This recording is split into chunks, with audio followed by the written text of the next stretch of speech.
I'm Ethan Siegel, theoretical astrophysicist and science communicator, author of the James Webb Space Telescope book, Infinite Cosmos, and writer of the science blog, Starts With a Bang. The Origins of the Universe with Ethan Siegel. Why did you become a science communicator? I like to think about what it was like when I was a small child and I first started to wonder about things. Maybe the most profound question that I knew how to ask was, what is all of this? You know, the planet and everything beyond the planet. What is all of this? And where did it come from? And if I was being a little more detailed, I'd ask, and how does it get to be that way? And for centuries, millennia, probably for all of human history and before, people would make up stories. We would tell each other stories that were comforting, that made sense, that attempted to bring order to this thing we didn't understand, right? Where did the universe come from? Where did our planet come from? Where did human beings come from? All of that was in the realm of poetry, of philosophy, of theology for millennia and probably a whole lot longer than that. And the 20th century began to change all of that. All of a sudden, these big existential questions that had baffled and puzzled and mystified human beings since time immemorial, we actually began to ask questions of the universe itself that started to reveal answers to that.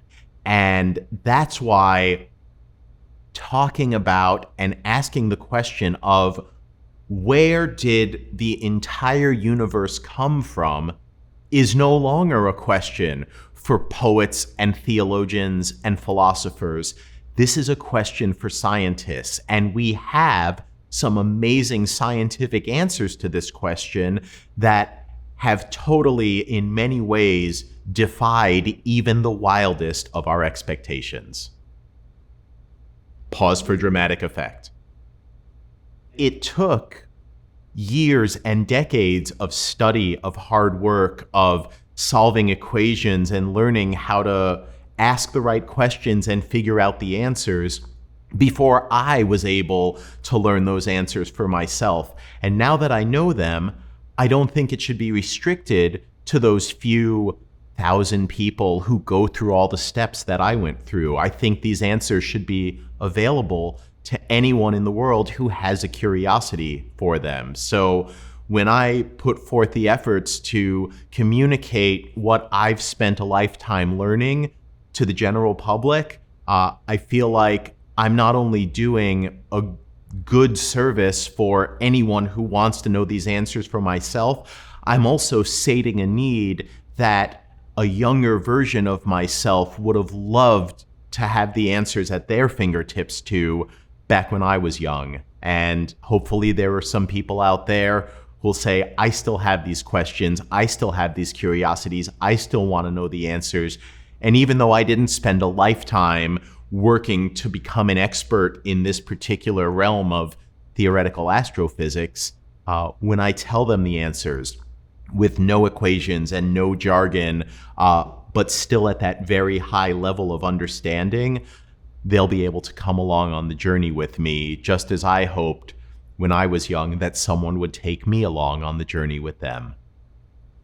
You know, there are challenges that you face when you try and communicate things. Sometimes you'll make the mistake of, oh, I went too deeply too fast and I didn't understand the gaps in the audience's foundations that I was talking to. And so you learn the lesson, well, next time I'll start at this more universally understood place and I'll take additional steps to get towards where we want to wind up eventually.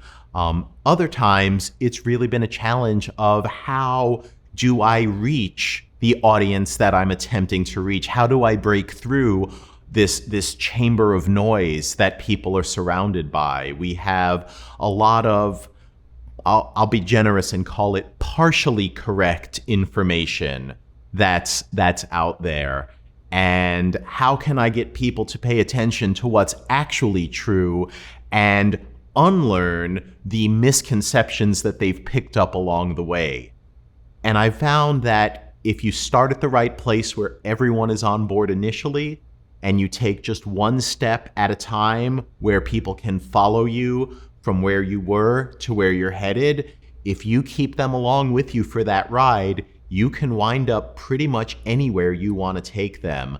And so that's my goal today. What are the origins of the Big Bang Theory?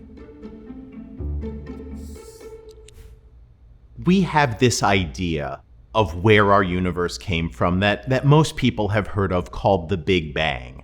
And the way we came upon this idea was we weren't actually looking for the beginning of the universe. We were looking at some objects in the sky, these faint, fuzzy objects that appeared through telescopes that looked like little spirals in the sky.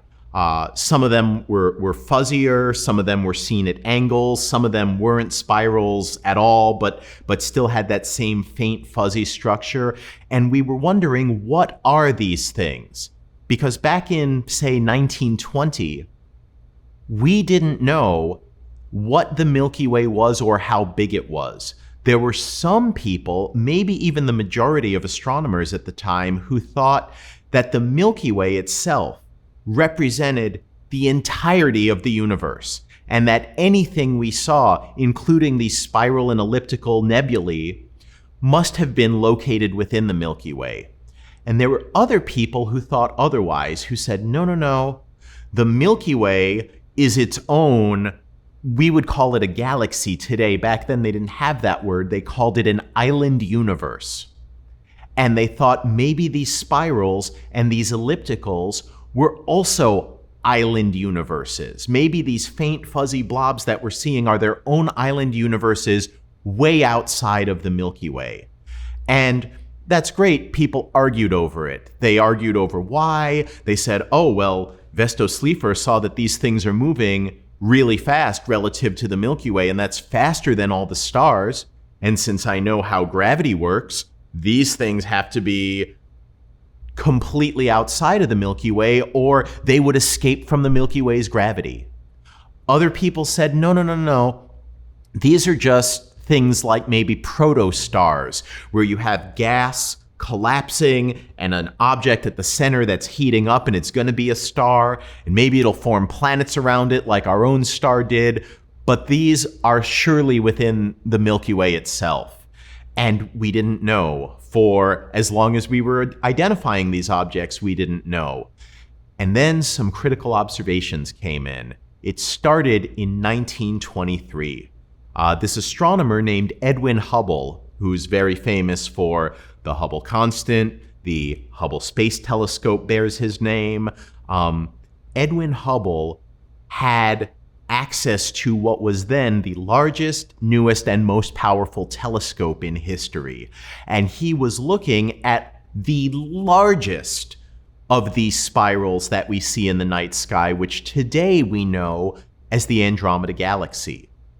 And what Hubble was looking at was saying, hey, when I look at the Andromeda Nebula through my telescope, here's what I'm seeing. That, it looks like it's this faint extended structure, but within it, with my new telescope, I can see that there are these bright flares that go off. Something appears to brighten, and then it appears to fade away. And we know of objects like that in astronomy. We knew even 100 years ago of objects like this in astronomy. We said, these are what we call a nova. And we think a nova is what happens when a dead corpse of a star called a white dwarf starts to build up matter on its surface, matter like hydrogen and helium, these light gases. Maybe it siphons it off from a companion, maybe it accretes it from its surroundings, but it builds up matter on its surface. And when enough matter builds up, something happens at the interface of the white dwarf and this matter, and you get a burst of nuclear fusion. We didn't know about nuclear fusion, but you get a burst of something that causes it to brighten. And they said, okay, maybe these things that we see are novae, or, the plural of nova, happening in Andromeda. So he saw one and he marked it down, and he saw a second and he marked it down, and he saw a third and he marked it down. And then when he came back the next night, he saw a fourth one. But it was in the same exact spot as the first one. And he said, well, goodness, a nova can't repeat itself in just a day or two. Novae take years, decades, centuries, or more to recharge. So if this isn't a nova, what could it be? And he realized, oh, this is a variable star. This is a star that intrinsically brightens and faintens and brightens and faintens and brightens and faintens periodically over time. And these classes of stars that do this brightening and faintening over time had already been studied for decades by a woman named Henrietta Leavitt, who said, oh, these are what we call Cepheid variable stars. And there's a relationship between how quickly they brighten and fainten and how intrinsically bright they are. So this is kind of brilliant. Just like if you have a 100-watt incandescent light bulb, you know how intrinsically bright it is. You know, oh, if I have a 100-watt light bulb and it's this, I pump this much power through it, here's how bright it's going to look. So when you observe that light bulb, you can tell just from how bright it appears. Just from how bright you see it, you can know how far away it is. And that was what Hubble did, is he said, well, if I see this variable star and I see how it's brightening and faintening, then from Henrietta Leavitt's work, I know how intrinsically bright it is. And through my new powerful telescope, if I observe this star over time, I can figure out how distant it has to be. And it was by doing that Edwin Hubble first said, oh my goodness, this nebula in Andromeda, it can't be within the Milky Way, because it's not light years away or hundreds of light years away or thousands of light years away. It's something more like 1 million light years away. Today we know it's more like 2.5 million. But he knew, oh my goodness, it has to be very, very far away. So that solved the puzzle people were thinking about. Are these nebulae within our Milky Way, or are they their own, what we would now call extragalactic objects? And we figured that out. But this is one of my favorite things about science, is once you make a new discovery, you're compelled to use what you learn to go out and learn even more about the universe. So Hubble took his same telescope and with his assistant, Milton Humison, went out and said, well, I'm going to start looking at all of these faint, fuzzy nebulae in the sky, and I'm going to see if I can find variable stars within them with this period luminosity relationship, with this pulsing. And then I can say, oh, here's how intrinsically bright these stars are, and here's how faint they appear through my telescope. So I can say, now, here's how far away each of these objects are. And what he found was that, in fact, the Andromeda galaxy was one of the closest ones to us, and that he was finding galaxies that were not just 1 million or so light years away, but several million, tens of millions, and quickly thereafter, even over 100 million light years away. And he was able to say, well, now I also have these observations from this older guy, Vesto Slipher, who was measuring how fast these objects appear to be moving away. When an object emits its light to you, I think about the ice cream truck. Have you ever been a kid listening to the ice cream truck and, it plays its ice cream tune, dun dun dun dun dun dun dun dun dun dun dun. I hope this is in the public domain. That's the ice cream truck, right? And so you hear it. But if you're a kid and you listen to it, you can know if you hear this sound becomes higher pitched. Bum, bum, bum, bum, bum, bum, bum, bum, bum, bum, bum. Ooh, the ice cream truck is coming towards me. Now it's going to be time for me to get ice cream, and I can tell from the pitch that the truck is coming towards me. Just like if it's lower pitched, you can hear it moving away from you. You might more commonly hear this as an adult with emergency sirens, police cars, ambulances, fire trucks, but I always think of the ice cream truck as a kid when I start thinking about this. Light, just like sound, is a wave. If a light source like a galaxy is moving towards us, the light that it makes is going to have a wavelength. And if it moves towards you, that wavelength gets compressed, or what we call in astronomy, blue shifted. It gets compressed to shorter wavelengths, which means the light appears bluer when you observe it. But the opposite is also true. If the object is moving away from you, the wavelength lengthens and the light becomes red shifted or shifted to longer wavelengths. And because we have the same atoms, things like hydrogen atoms and helium atoms all throughout the universe, we can see by measuring those spectral lines that come from these atoms whether that light from a distant galaxy is blue shifted or red shifted, and by how much. And this was great because Hubble had all these observations that told us the distances to these galaxies. But Vesto Slipher had all of these observations that told us how much is the light from each of these, now we know they're galaxies, either blue shifted or red shifted with respect to us. So it's true, Hubble put this together in the late 1920s and early 1930s. But even before him, we had other people put these two pieces of information together. The first one to do it was in 1927, a Belgian Catholic priest named Georges Lemaitre put them together. And he said, look at what's happening. The farther away a galaxy is from us, right? We see them at greater and greater and greater distances. Then when I go and I measure, is the light from them red shifted or blue shifted, I see that the more distant a galaxy is from us, the more its light is red shifted. And that the farther away I look, the bigger the red shift is that I see. And so Lemaitre said, well, what does this mean? What does it mean that the farther away a galaxy is, the more its light looks red shifted? Well, the way I like to think about it is to think about baking. Have you ever had a ball of dough? And I don't want you to imagine plain, boring bread dough. Let's make it a little exciting and let's put some raisins in there. Let's make a nice loaf of raisin bread, right? What happens? I make my dough. It's got the raisins all embedded throughout it.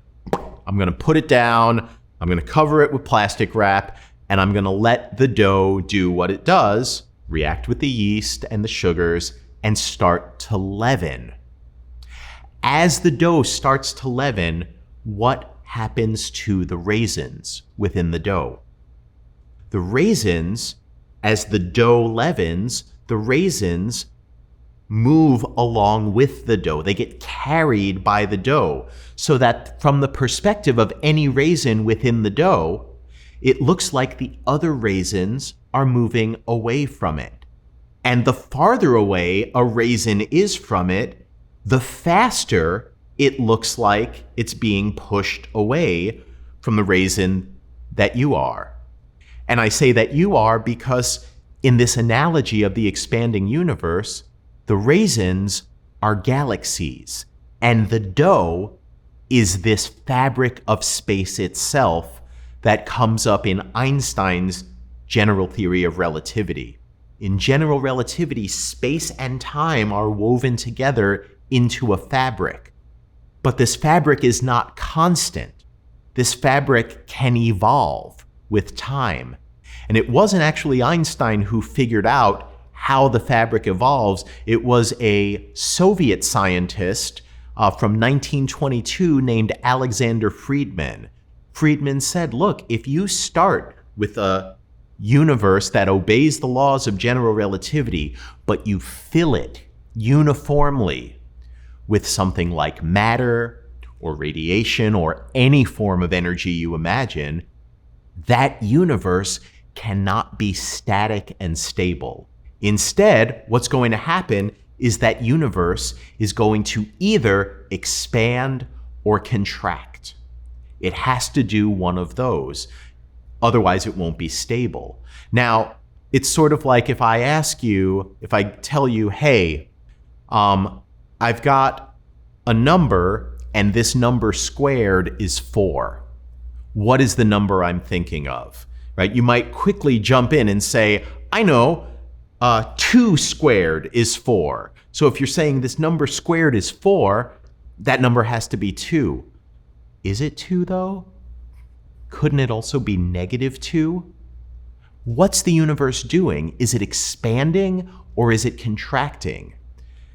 These solutions are both mathematically possible. The way you learn which one represents our universe, this is the big difference between math and physics, is you have to look at the universe itself, take the critical observations and say which one is it doing. Lemaitre was the first to put all of this together. Einstein's equations, Friedman's solutions, Vesto-Slipher's redshift observations, and Hubble and Humasson's distance observations. He put them all together and said, oh my goodness, look what this means. The universe is expanding. And he said, well, hang on. If the universe today is expanding, that means it's getting bigger and its density is lower than it was yesterday. Density today is lower than it was yesterday. So let's think about yesterday. Let's go back in time. If my universe is expanding, then in the past it was smaller and everything was closer together and it was more dense. And I can go back further to when the universe was smaller and more dense and smaller and smaller.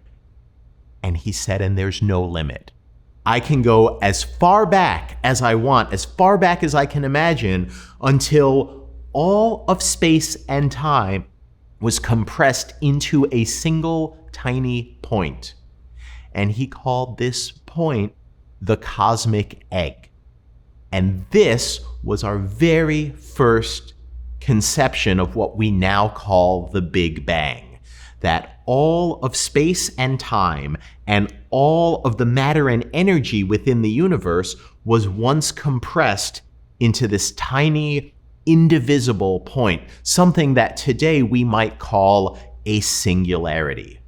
And this is where the big idea of the Big Bang first came from. What is the difference between singularity and hot Big Bang? So there are two aspects to this thought that Lemaitre had that other people expanded on later. One aspect is if we think about the universe being small and hot and dense, that's something we can consider as the Big Bang, right? This hot, dense, expanding state that evolves into this star and galaxy-rich expanding universe we see today. But the Big Bang can also mean, let's go all the way back to this singular state, to this moment, to this event where space and time itself, as well as all of the matter and energy within it, emerged in this moment from this singularity state. So we have two meanings for the Big Bang. We have the hot, dense, rapidly expanding state, which I will call the hot Big Bang. And we also have the singular birth of space and time with all the matter and energy in it, which I will call the Big Bang singularity. And for many, many decades, these two terms were used interchangeably and synonymously as this is both part of the Big Bang. So Here's an important thing to keep in mind when it comes to these two definitions of the Big Bang. The hot, dense, rapidly expanding state is going to lead to observable consequences. It's going to lead to things, well, when the universe was a certain temperature, it was too hot to make neutral atoms. So we should be able to see something about when neutral atoms first formed. It, at some point, was too hot to make atomic nuclei. So there should be some early signature left over of, what happened when we first formed protons and neutrons bound together. And because the universe also gravitates as it expands, we expect that there's also some first time where stars and galaxies form and turn on, and that they should merge and grow and collect more mass over time. So we should see that galaxies farther away earlier on are more primitive and smaller, and maybe are forming stars more rapidly than the later evolved galaxies we have today. Those are all observable consequences of that hot, dense, early state. But would there be any observable consequences from the singularity part, from that birth of space and time, from that all of matter and energy was compressed into a single state? That one is much more complicated. So there's a difference between thinking about the hot, dense, rapidly expanding state that's going to leave clear imprints that we can look for on the face of the universe, versus the singularity, which is a bit more of an extrapolation that maybe we should be a little skeptical of until we have evidence that says, yes, you can go all the way back there, not just theoretically, but observationally. So when Lemaitre says the cosmic egg, or later people say the primeval atom, that's talking about the singularity. That's the assumption that it does go all the way back to something that birthed the universe. Is that necessarily true? Maybe not. We can imagine something that goes back, and it's hot and dense and expanding, but maybe something other than a singularity happened there. What are the three big predictions of the hot Big Bang?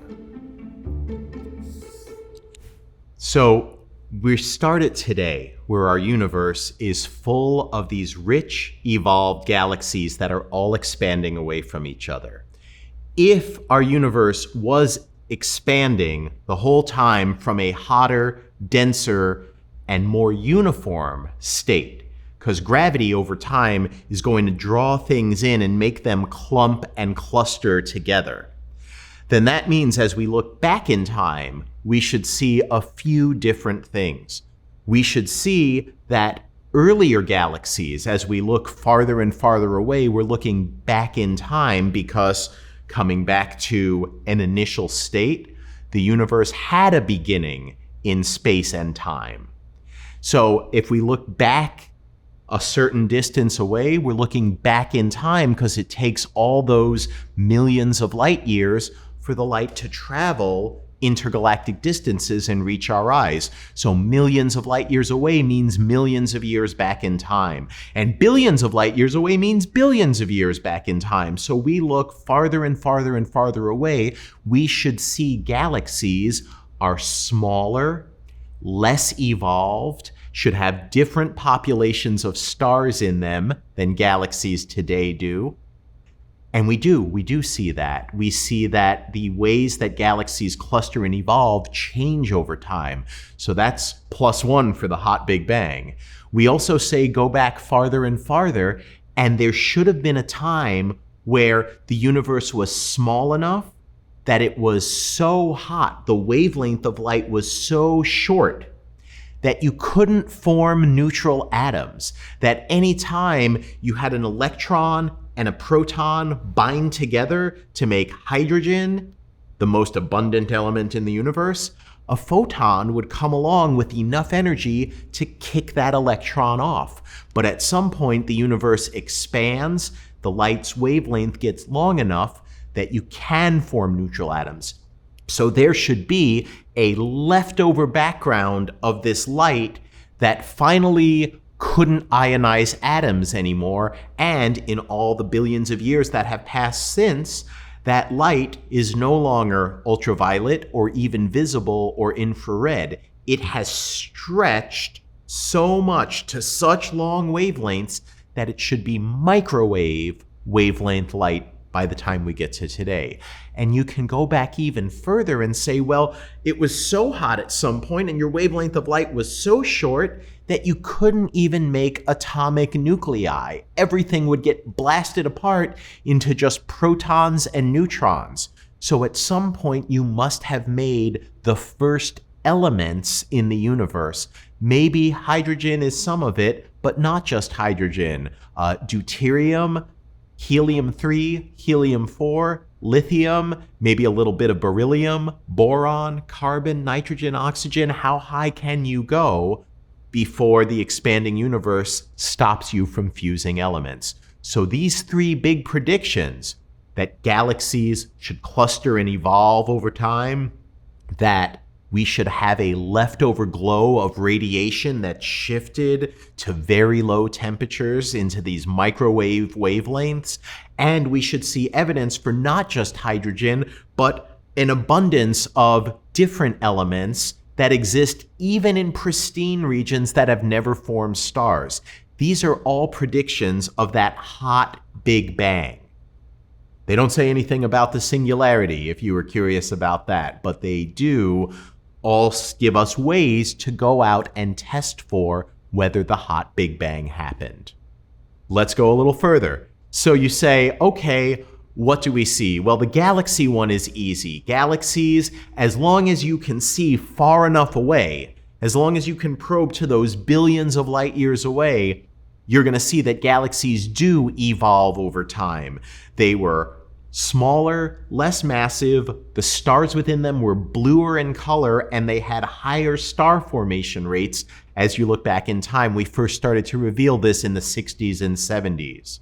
The light elements, even in pristine gas clouds, as pristine as we can find them, it's never just hydrogen.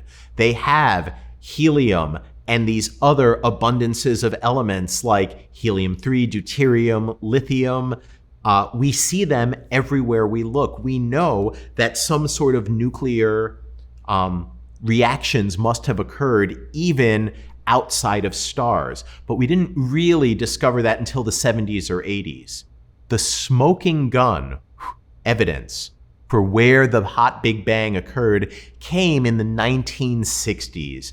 These two scientists, Arno Penzias and Bob Wilson, were working for the Navy, and they had a new radar dish. It was called the Holmdel Horn Antenna, and it was located in New Jersey.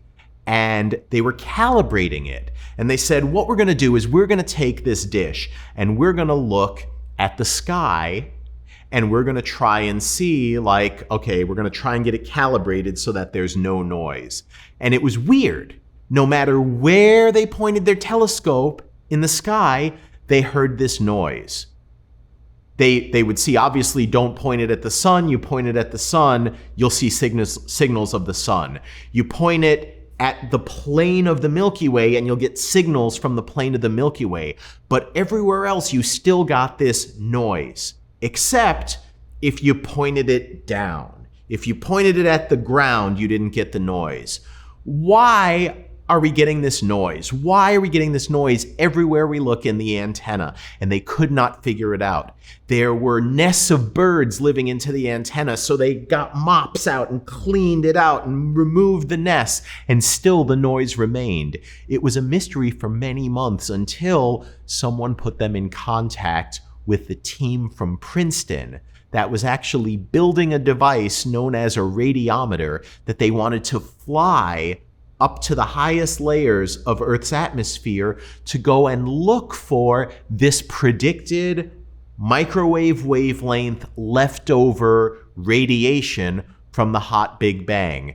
Back at that time, they didn't have a name like the cosmic microwave background. They called this expected radiation the primeval fireball, because it should be leftover radiation from this primeval state that expanded maybe from a primeval atom or a singularity. And as it cooled below a certain threshold, you form neutral atoms, but that radiation keeps traveling and it keeps expanding and lengthening. And they realized that's what they had found. They had found the leftover glow of the Big Bang. And that was the smoking gun for science to say, oh my goodness, this is where our universe came from. The hot Big Bang, that hot, dense, uniform, rapidly expanding state was real, and we can still see the evidence for it today. How was the cosmic inflation theory discovered? So we've got this picture of the universe, right? We're measuring the cosmic microwave background, and we're measuring it at different wavelengths, and we know it has the right properties that agree with predictions. We start seeing the light elements everywhere, and we know this phase of what we call Big Bang nucleosynthesis must have happened. And we're seeing not only the expanding universe, but galaxies evolving within it, growing, changing their stellar populations, merging together, becoming more massive. All of these cornerstones of the Big Bang are now in place. But people are still asking questions. So you start thinking about, well, we go back, galaxies evolve, and we see that happening as the universe expands. And we go back and we see the evidence for the cosmic microwave background and this hot, dense state where you couldn't form neutral atoms. And we see these gas clouds with these elements in them that tell us, oh, we must have gone back to a place where you couldn't even make atomic nuclei, where we were that hot and dense. So why not go all the way back to a singularity? And the same people who were looking at that smoking gun evidence of the cosmic microwave background were now looking at, hey, the universe has some properties that tell us maybe this idea of a singularity isn't quite right. Because if you start from a singularity and everything expands away from that singularity, you're going to have a region of space on one side of the universe versus the other side of the universe that have never had time to talk or exchange information, or what we call in thermodynamics, thermalize and come to thermal equilibrium with each other. So why, when we look at the leftover glow from the Big Bang at this cosmic microwave background, why are they the same exact temperature? It's sort of like having a heater on one side of your room and not having had enough time pass for those molecules to distribute themselves over the whole room, and asking, why is my room the same temperature everywhere if I've got a heater on one side and there hasn't been enough time for it to reach equilibrium? We also say, look, we can have the universe expanding and filled with matter and energy, and it's going to expand at a certain rate, and the expansion rate is going to change at a certain rate as the universe gets less dense. Why did the initial expansion rate and the amount of matter and energy within it balance each other out so perfectly that we didn't either recollapse because there was too much matter for the expansion rate, or we didn't expand into oblivion because there was too much expansion for the matter in there? Why is there that balance? And furthermore, we know that new physics must exist at very, very high energies. We know that there's more to the universe than what we know of now in the standard model. So if we reach those very, very, very high energy states, where's the evidence of that? Where are these leftover high energy relics that should be there. In physics, we call these the horizon problem for why is it the same temperature everywhere, the flatness problem for why do the expansion and the matter and energy densities balance so perfectly, and the monopole problem of where are all these leftover high energy relics. Because if you had a singularity at the start of the hot Big Bang, you would not expect to see the universe that we get. So what is the solution to these three puzzles? Our first inkling of that came about when a spectacular realization was had in late 1979 by a young scientist named Alan Guth. And that's called cosmic inflation. What is cosmic inflation? All right, so I want to start by going back to a name we brought up way earlier called Alexander Friedman, right? Alexander Friedman was the first one to say, hey, if you have a universe that's uniformly filled with any type of matter or energy, it's going to either expand or contract. And Friedman doesn't just say that it's going to expand or contract, he tells you how. His equations tell you how something that's filled with matter and energy is going to expand or contract. So you can say, let's consider a few different cases. So you can say, let's imagine we have a universe that's filled with matter, right? We know what matter is. It's made out of particles, and these particles generally move pretty slow compared to the speed of light. So if I have a universe that's full of matter, it's going to expand at a rate that's proportional to the square root of its energy density. So for normal matter, what is its energy density? It is how many massive particles you have in a given region of space. And as the universe expands, right, in all three dimensions, expands in height, expands in length, and expands in depth, as your universe gets bigger in all three dimensions, the density is going to go down. It's going to dilute as the volume of the universe increases. What about if your universe is made of radiation? Well, radiation is like matter. It's made out of particles, but these particles all move at the speed of light. And they're defined, their energy is defined by their wavelength. So yes, as you double and double and double the size of your universe, its volume will also increase while the number of particles stays the same, but its wavelength of each little quantum of radiation is going to stretch also and lose energy. So a universe with radiation in it, as opposed to a universe with matter in it, is going to dilute more rapidly. Its energy density is going to drop faster, and that means its expansion rate is going to drop at a different rate. But what if the universe wasn't filled with matter or radiation? What if it was filled with some type of energy that was inherent or intrinsic to space itself?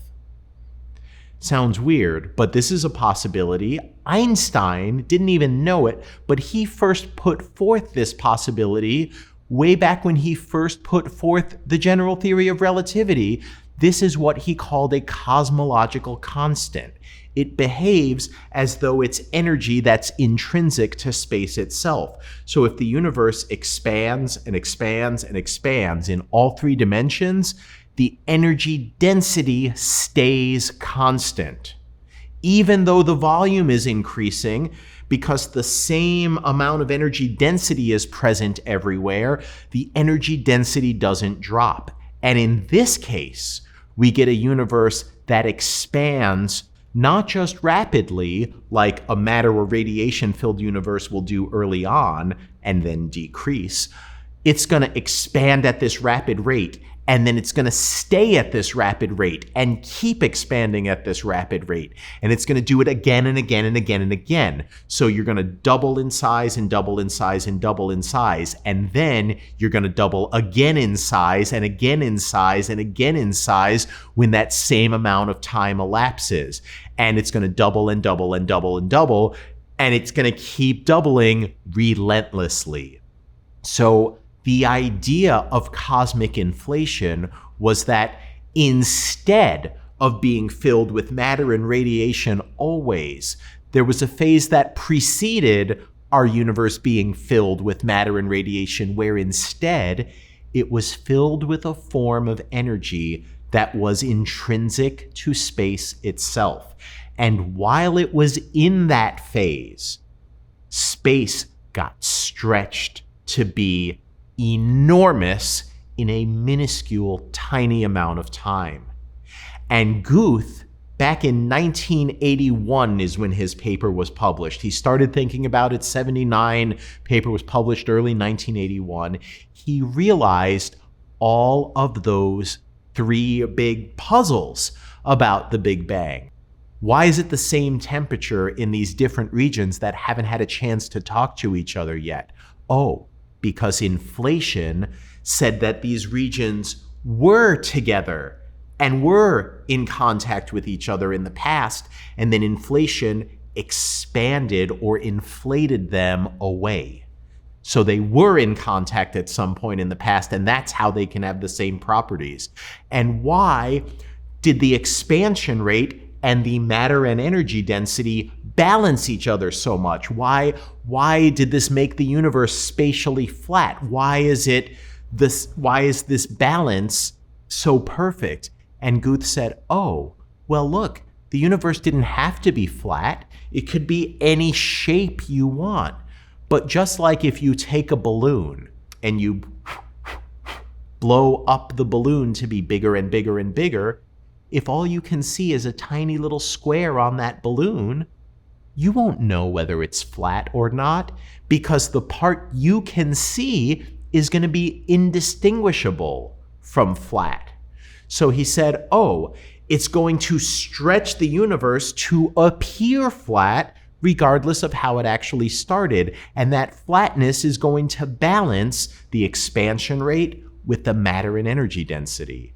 And why are there no leftover high energy relics? Why are there no magnetic monopoles or other exotic things we would expect to arise at these arbitrarily high temperatures? Because the universe didn't get arbitrarily hot. It only ever reached the energy scale of inflation, whatever that was. So therefore, if the universe only reached a certain temperature, maybe it didn't get hot enough to make those leftover relics. Sure, it was a hot Big Bang, but it wasn't the hottest imaginable state that we could have achieved. So when Alan Guth came out with this theory of inflation, its great power was that it could solve these three great problems about the universe. It could solve the horizon problem by putting what we see today as disconnected regions of the universe in contact in the past when inflation was first occurring.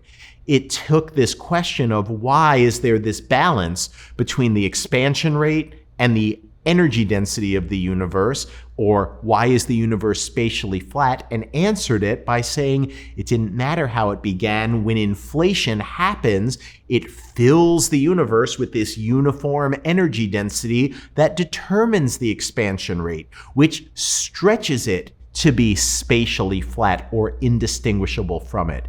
And why are there no leftover high energy relics from these infinitely arbitrarily high temperatures? Because the universe didn't get infinitely hot. It only came up to the energy scale of inflation, which means maybe it only got hot enough to be below the temperature needed to create those exotic high energy relics. Inflation, thought up by Alan Guth and then since worked on by many, many others, was capable all at once of solving these three existential problems that you ran into if you assumed that the hot Big Bang could and must be extrapolated all the way to a singularity. So the idea is that inflation is now the first thing we can say something sensible about in the universe, not a singularity. The idea is not that, well, we had a singularity and all of this stuff emerged and then we got this hot, dense, uniform, rapidly expanding state. The idea instead is, instead of the singularity, we had this inflationary state. We had this state where space has energy to it and gets inflated, becomes large, becomes uniform, gets the same properties everywhere, becomes spatially flat, and then inflation comes to an end. I like to think about it the way I think about a ball atop of a plateau that ends in a valley. As the ball stays on the plateau, you get inflation. But as the ball rolls off of the plateau into the valley, it loses energy, and all of that energy, whereas on a plateau we would say that's gravitational potential energy, it gets turned into kinetic energy, and then it oscillates at the bottom of the hill. For the universe, it starts off as that energy inherent to space, and as it rolls into the valley, that energy gets converted into matter and radiation. And that is what sets up and creates the hot Big Bang that is expanding, that is uniform, that is hot and dense. That's how we go from inflation, which is relentless and rapidly expanding, into the hot Big Bang, where the energy is now in the form of matter and radiation. How can we test cosmic inflation? So we've got these two ideas now that are not compatible with each other. Either we had a singular hot Big Bang that gave rise to the hot, dense, rapidly expanding state, or we had cosmic inflation that came to an end and gave rise to this hot, dense, rapidly expanding state.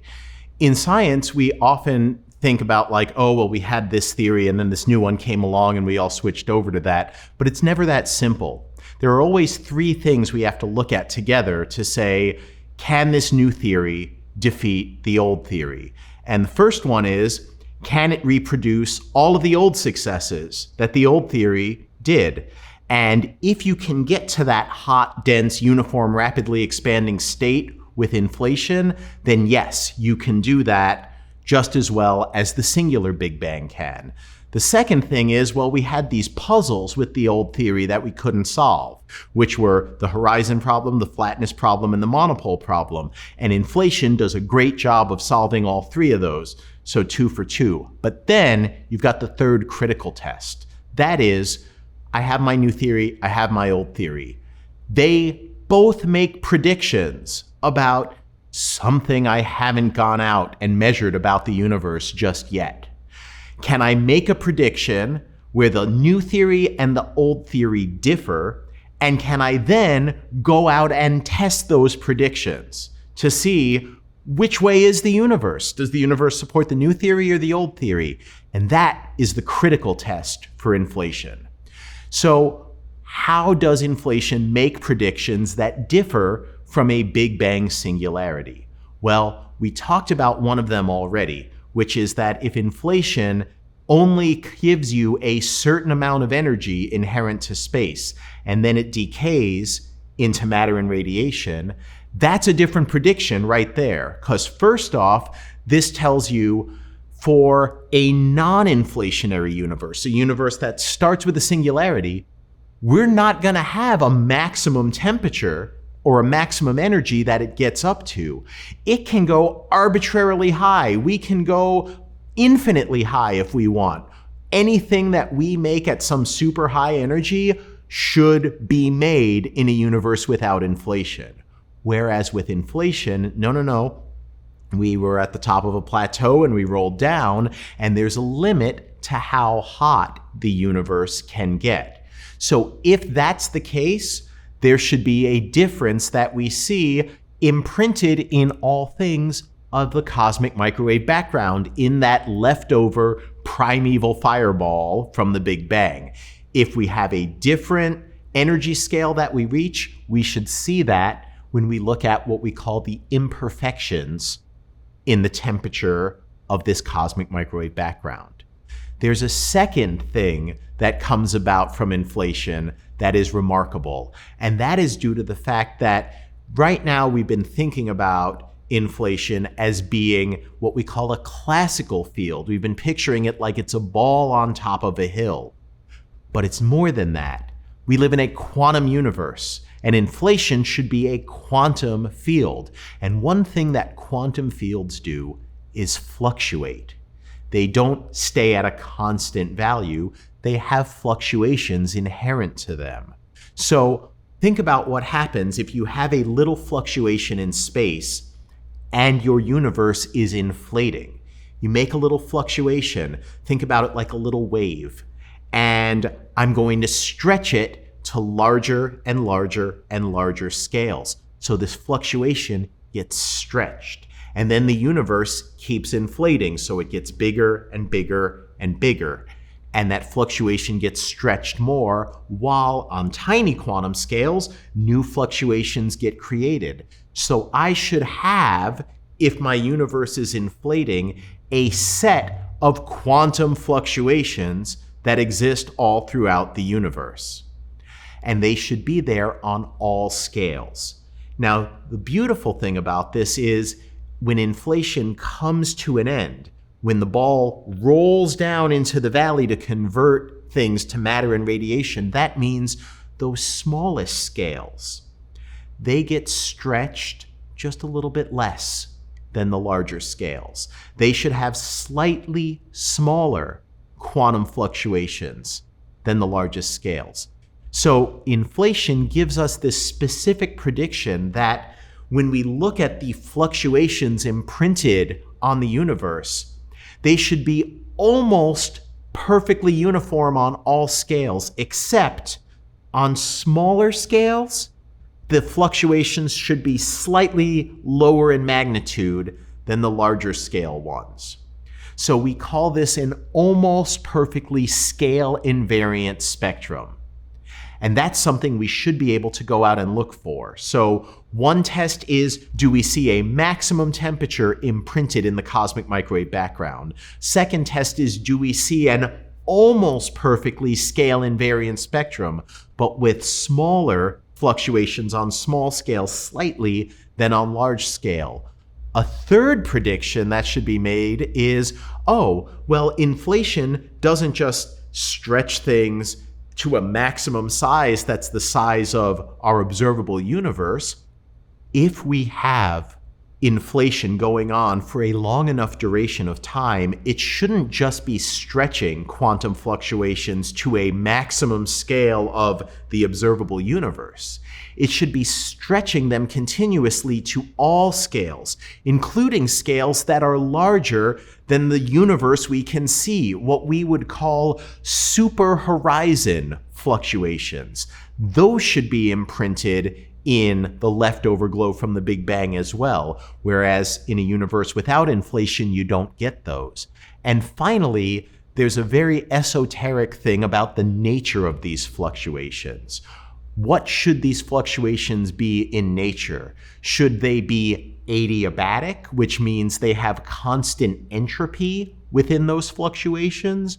Or should they be isocurvature fluctuations, which have uniform curvature to each of the fluctuations? This is a little technical, but inflation predicts 100% of them should be adiabatic and 0% of them should be isocurvature. So right there is 4 observable tests that we were able to tease out during the 1980s and the early part of the 1990s. And starting in the late 1990s and into the 2000s, the 2010s, and even today, We've now been able to go out and test those predictions of inflation against the singular Big Bang without inflation. And what do we find? Well, we find that there is a maximum temperature that the universe got up to, and it's a high temperature. It could be as high as about 10 to the 16 giga electron volts, which is a very high energy. The highest energy we've ever created at the Large Hadron Collider is only about 10,000 giga electron volts. So we're talking about something like 10 quadrillion giga electron volts. Wow, a lot of energy. Guess what? That's not arbitrarily high. That's about a factor of 1,000 below the Planck energy. That is something that we can see there's a limit to how hot the universe got, and it wasn't arbitrarily high. We can look at the fluctuations we see, and guess what? They are almost perfectly scale invariant, but the fluctuations on the largest cosmic scales are about 3% larger than the ones on smaller cosmic scales, consistent with what inflation tells you. We can look for, do we see evidence for the existence of super horizon fluctuations?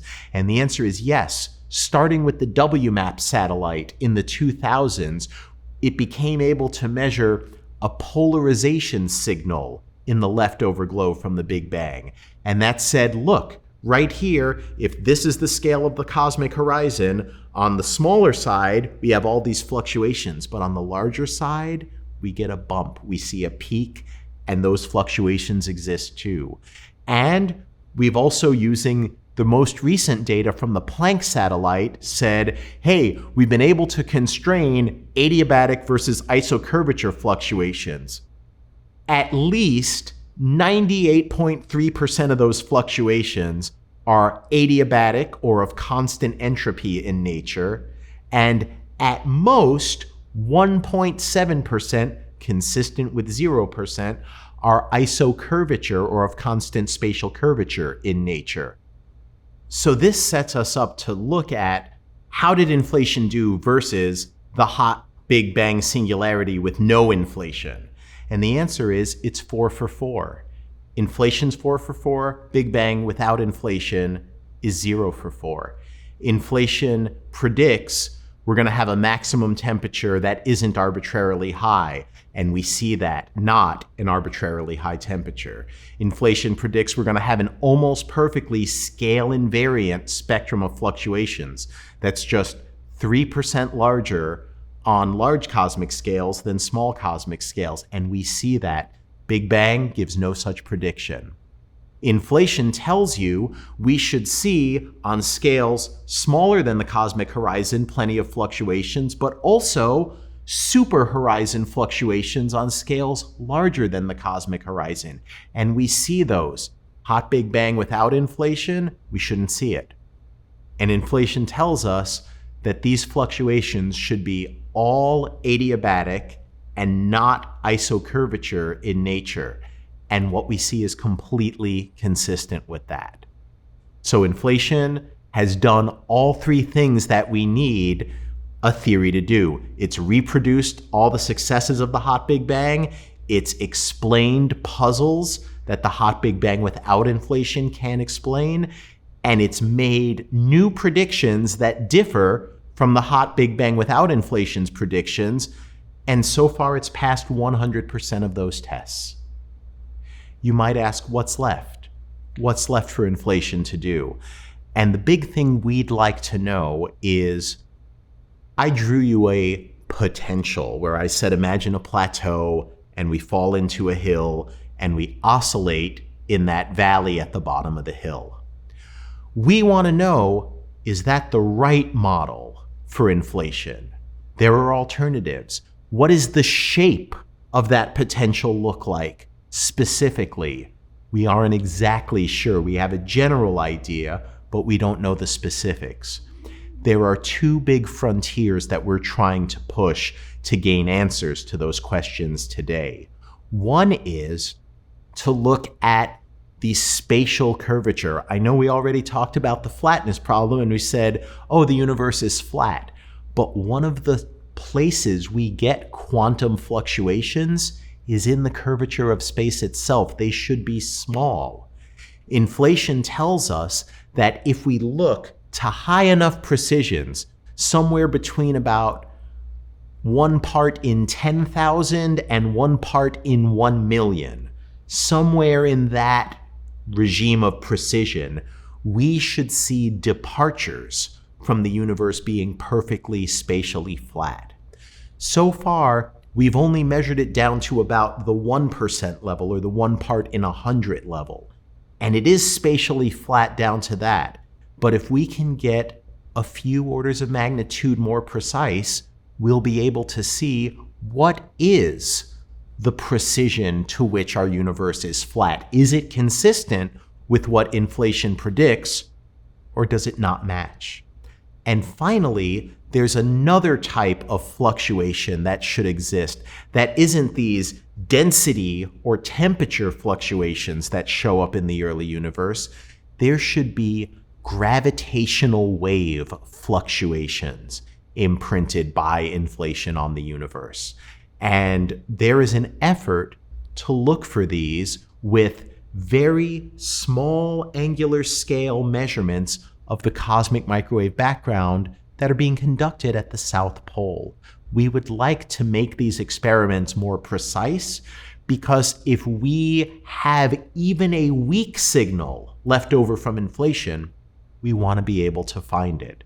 So the more precisely we look for this signal, the better chance we have of not only finding these leftover signals, but of learning exactly what the properties of our cosmic origins, of cosmic inflation, were at those critical, very, very first moments that led up to the hot Big Bang.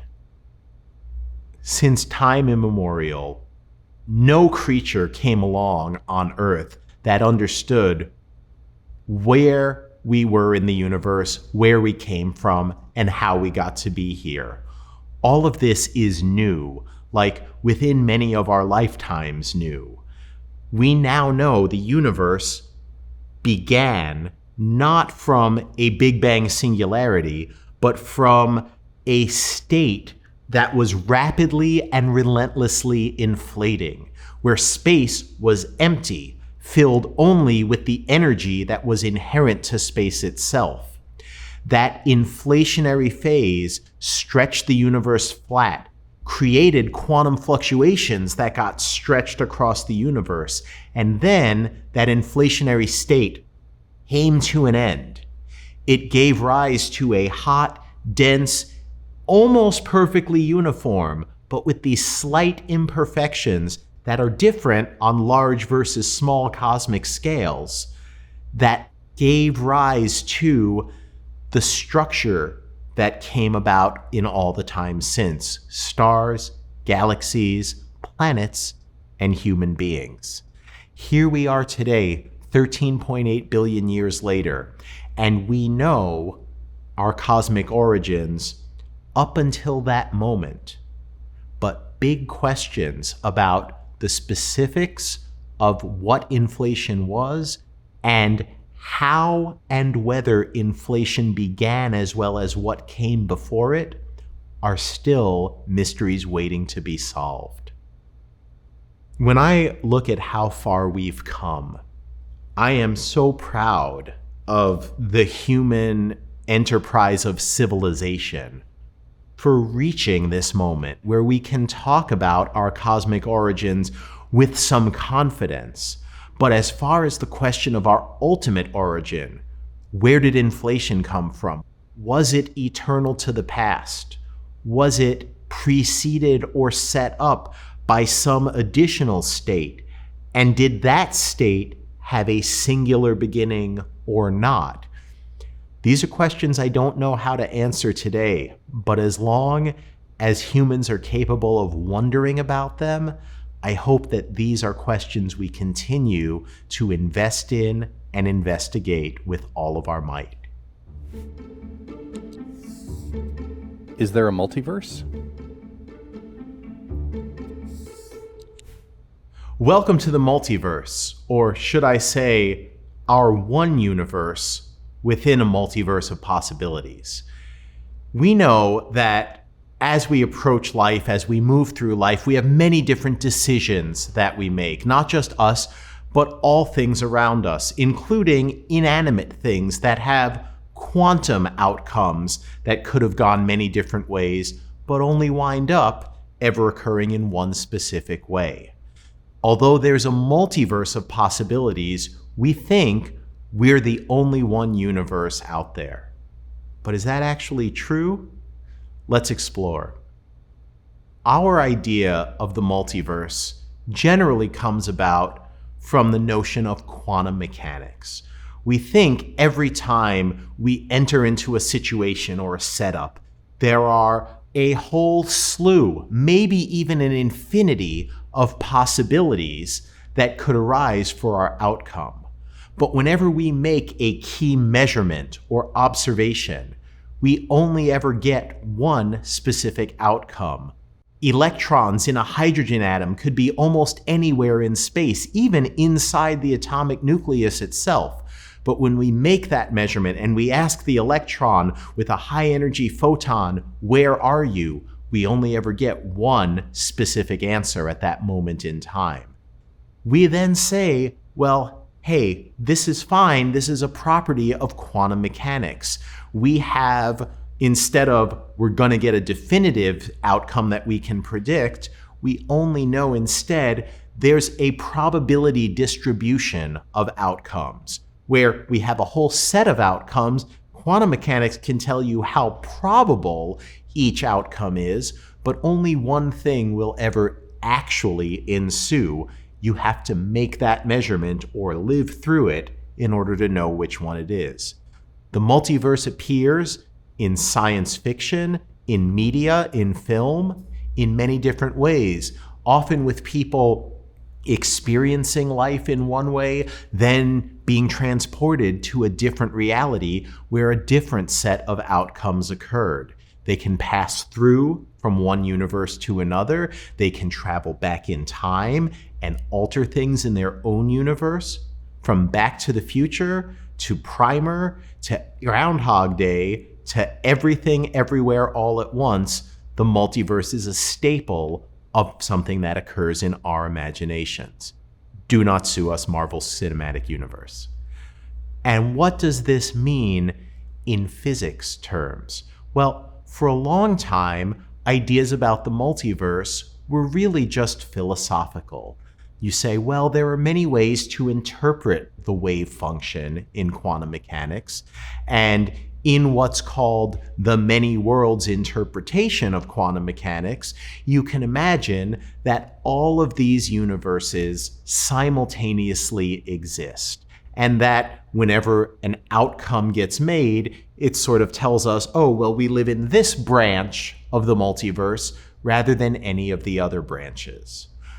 But what's fascinating about cosmic inflation is some people have had the idea that what if these different regions of the multiverse, these different parallel universes that we envision in our minds mathematically, what if the multiverse from cosmic inflation gave all of these different universes a place to live? This is a possibility that's exciting and that's worth exploring. One of the big concepts in physics and mathematics both is the notion of infinity. You know that if something goes on forever, it can approach infinity. And you can have infinity just by counting 1, 2, 3, 4, 5, so on, so on, so on. If you counted for an infinitely long amount of time, you would approach infinity. It's not a number, it's something that goes on and on and on and never ends. It's truly bigger than any number or concept you can imagine. But there's more than one type of infinity. For example, if I said, well, you can go 1, 2, 3, 4, 5, 6 on to infinity, you might say, oh, well, can't I go 2, 4, 6, 8, 10, 12, and get to infinity like that? Sure, you can. It turns out, though, that those two types of infinities are actually the same type of infinity. One is just multiplied by a factor of 2 over the other. You're not getting a bigger infinity by counting by 2s instead of counting by 1s. However, there are several different types of infinities. So 3 different types of infinities that I want people to be aware of come from 1, 2, 3, 4, 5, 6. That's what I'll call a linear or first order infinity. Then I want you to think about exponentials like 2 to the 1, 2 to the 2, 2 to the 3, or 10 to the 1, 10 to the 2, 10 to the 3. That's an exponential infinity. That's what I'll call a second type of infinity. But then I also want you to think of these combinatoric or these factorial types of infinities. 10 factorial, 100 factorial, 1,000 factorial, or different permutations that you can get by combining objects together in sequence, like having a room full of gas molecules colliding together and then picking the winning lottery particle, one after the other in a row. That's a third type of infinity of what I'll call a combinatoric infinity. And a combinatoric infinity is bigger than even an exponential or second type of infinity. In fact, there's a concept called a combinatoric explosion that you get if you say, okay, I have a bag filled with maybe 1 million, maybe 1 billion marbles, maybe even an infinite number of marbles. If I go in and I pull out a marble, what are the chances that I'm going to get a specific marble? Now, if I put the marble back in there and it's going to collide with other marbles, what are the chances that I'm going to pull out all the marbles it collided with? The numbers, the probabilities, they go to infinity. The numbers of itself, they go to infinity very, very rapidly. The probabilities of getting any particular outcome, they go infinitesimal very, very rapidly. There are different types of infinities, and which one you have depends on, in math, the type of mathematical infinity you're considering, and in physics, the type of physical system or process you're considering. When we talk about the multiverse, what we're asking is, if we want this to be physically real, if we want this quantum mechanical multiverse of all of the possibilities we can imagine happening somewhere, if we want that to be physically real, then we need our actual physical universe to at least be big enough to hold all of those possibilities. And in order to know whether it is or not, we have to compare those types of infinity. The infinity you get from a quantum mechanical multiverse with the infinity that's predicted from an inflationary multiverse. If we want to figure out which type of infinity do we have for our quantum mechanical physical universe versus our inflationary multiverse, we have to actually look at what's going on in each of these two systems. If you want a spoiler is the inflationary multiverse is that second infinity type of an exponential infinity, whereas the quantum mechanical multiverse is an infinity of that third type of a combinatoric infinity. So one important concept in quantum mechanics is that things exist, quantum systems exist in a superposition of all possible states until you make a measurement that does something that we call collapses the wave function. And all that means is when you make a measurement, you get one definitive outcome. So I can say there are two types of degrees of freedom. There's something that we call a discrete degree of freedom, where if I have a quantum particle and I say I want to measure this quantum particle's spin, I can measure it in the up-down direction. And I'm either going to find that the quantum particle is spin up or spin down. If I make that measurement and I've got a spin up or a spin down particle, I can then say, well, I'm now going to go and measure it in the left-right direction, in the x direction. And once again, I'll have a 50-50 chance of either it being spin to the left or spin to the right. Every time I make a measurement in a new dimension, x, y, z, I'm destroying the information I made in the previous direction. Quantum mechanical spin is something that is what we call a discrete degree of freedom, but it's discrete in each of the three dimensions that we have. There are also continuous degree of freedom. So if I take a particle of matter like an electron and an antiparticle of matter, a positron, an antimatter counterpart of the electron, and I bring them together, I know what they're going to do. They're going to annihilate into two photons, each of a very specific energy that's given by the rest mass of the electron and positron, E equals mc squared. The energy of those photons is known exactly, but the direction that those photons go off in, yeah, they're going to go off equal and opposite to each other, but will they go off in the x direction, or the y direction, or the z direction, or some combination that makes an angle in any of the three dimensions? That's what we call a continuous degree of freedom. It can take on any of those possibilities. And in our universe, both the discrete degrees of freedom and the continuous degrees of freedom exist in almost all quantum mechanical systems. We have to look at how many particles are there in our observable universe. Our observable universe is pretty big. It goes off for 46 billion light years in all directions and contains somewhere around 10 to the 90 particles, if you include photons, neutrinos, protons, electrons, and every other quantum particle that makes us up.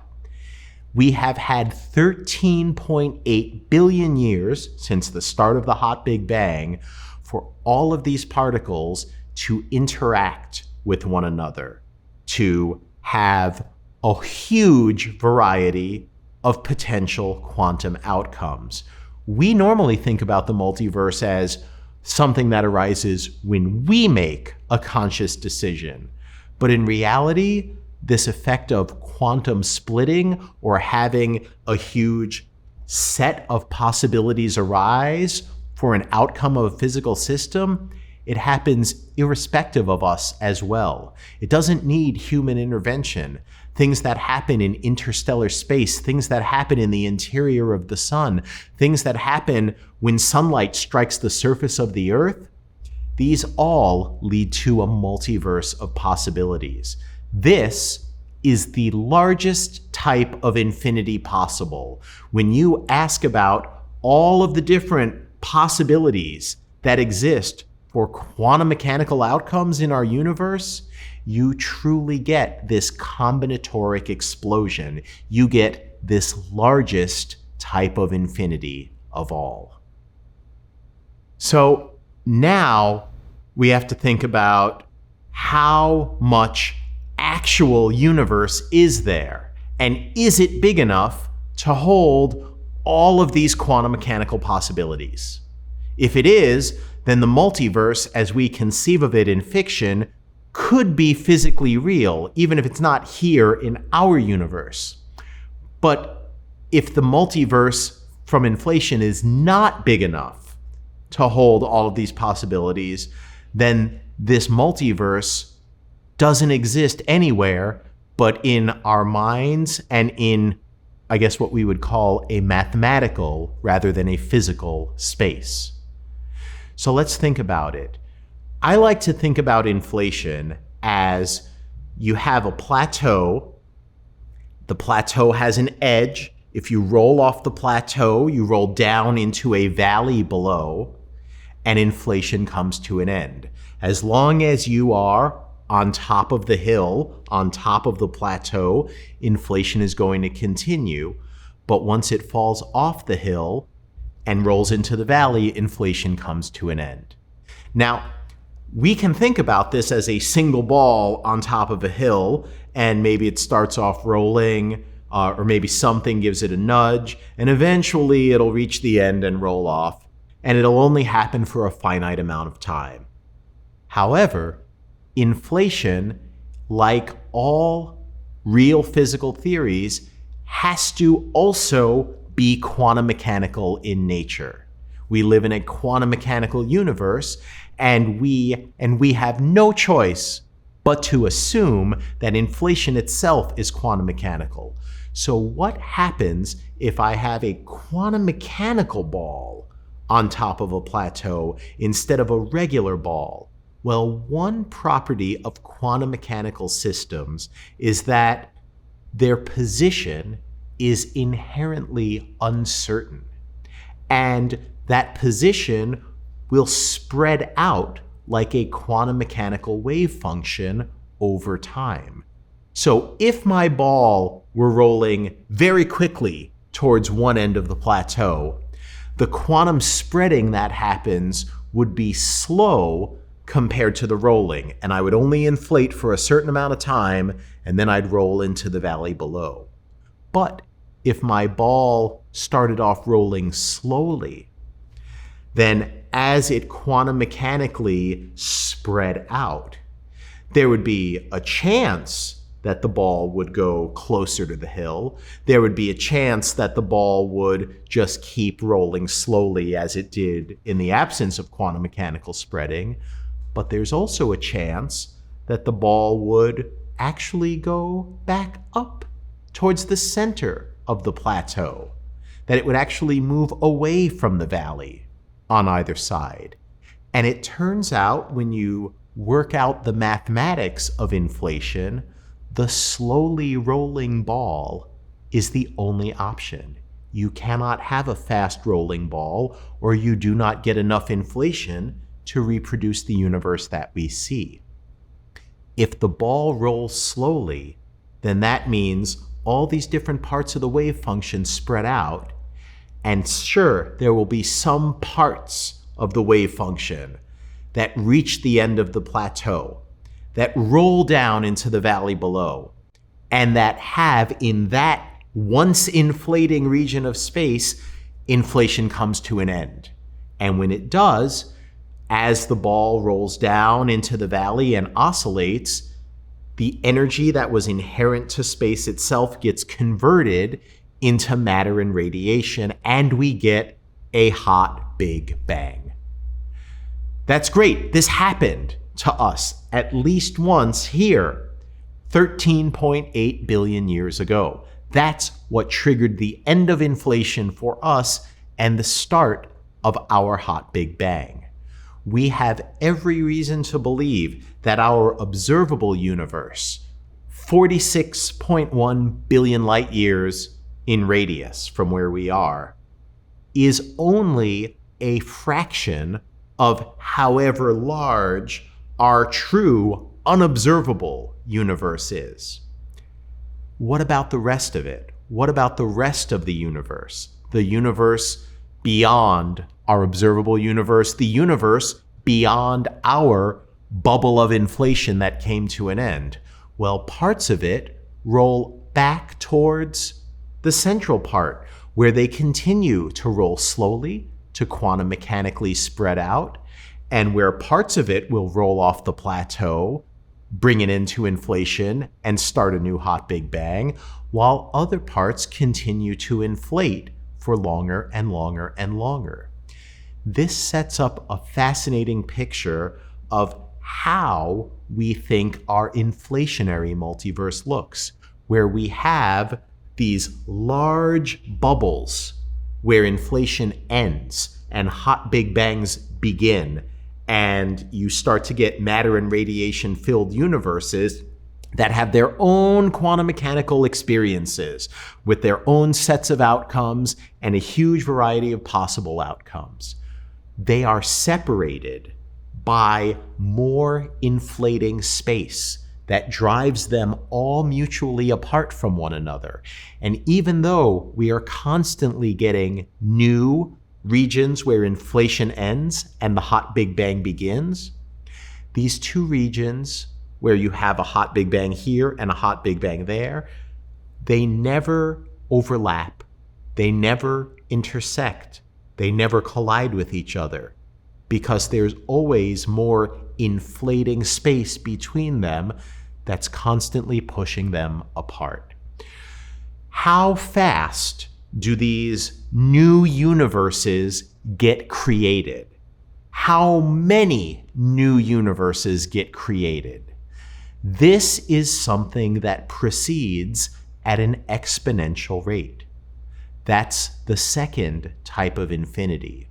It's faster than the 1, 2, 3, 4, 5, 6 infinity, but it's slower than the factorial or combinatoric driven infinity that represents our quantum mechanical universe.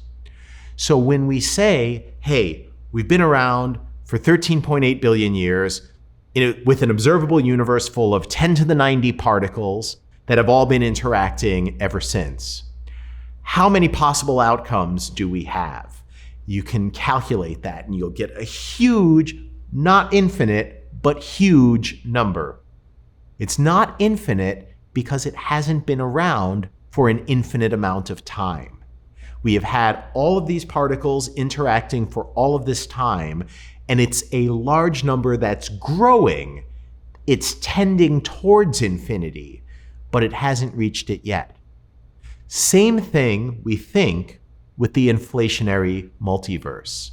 How many different possible universes are there in the inflationary multiverse?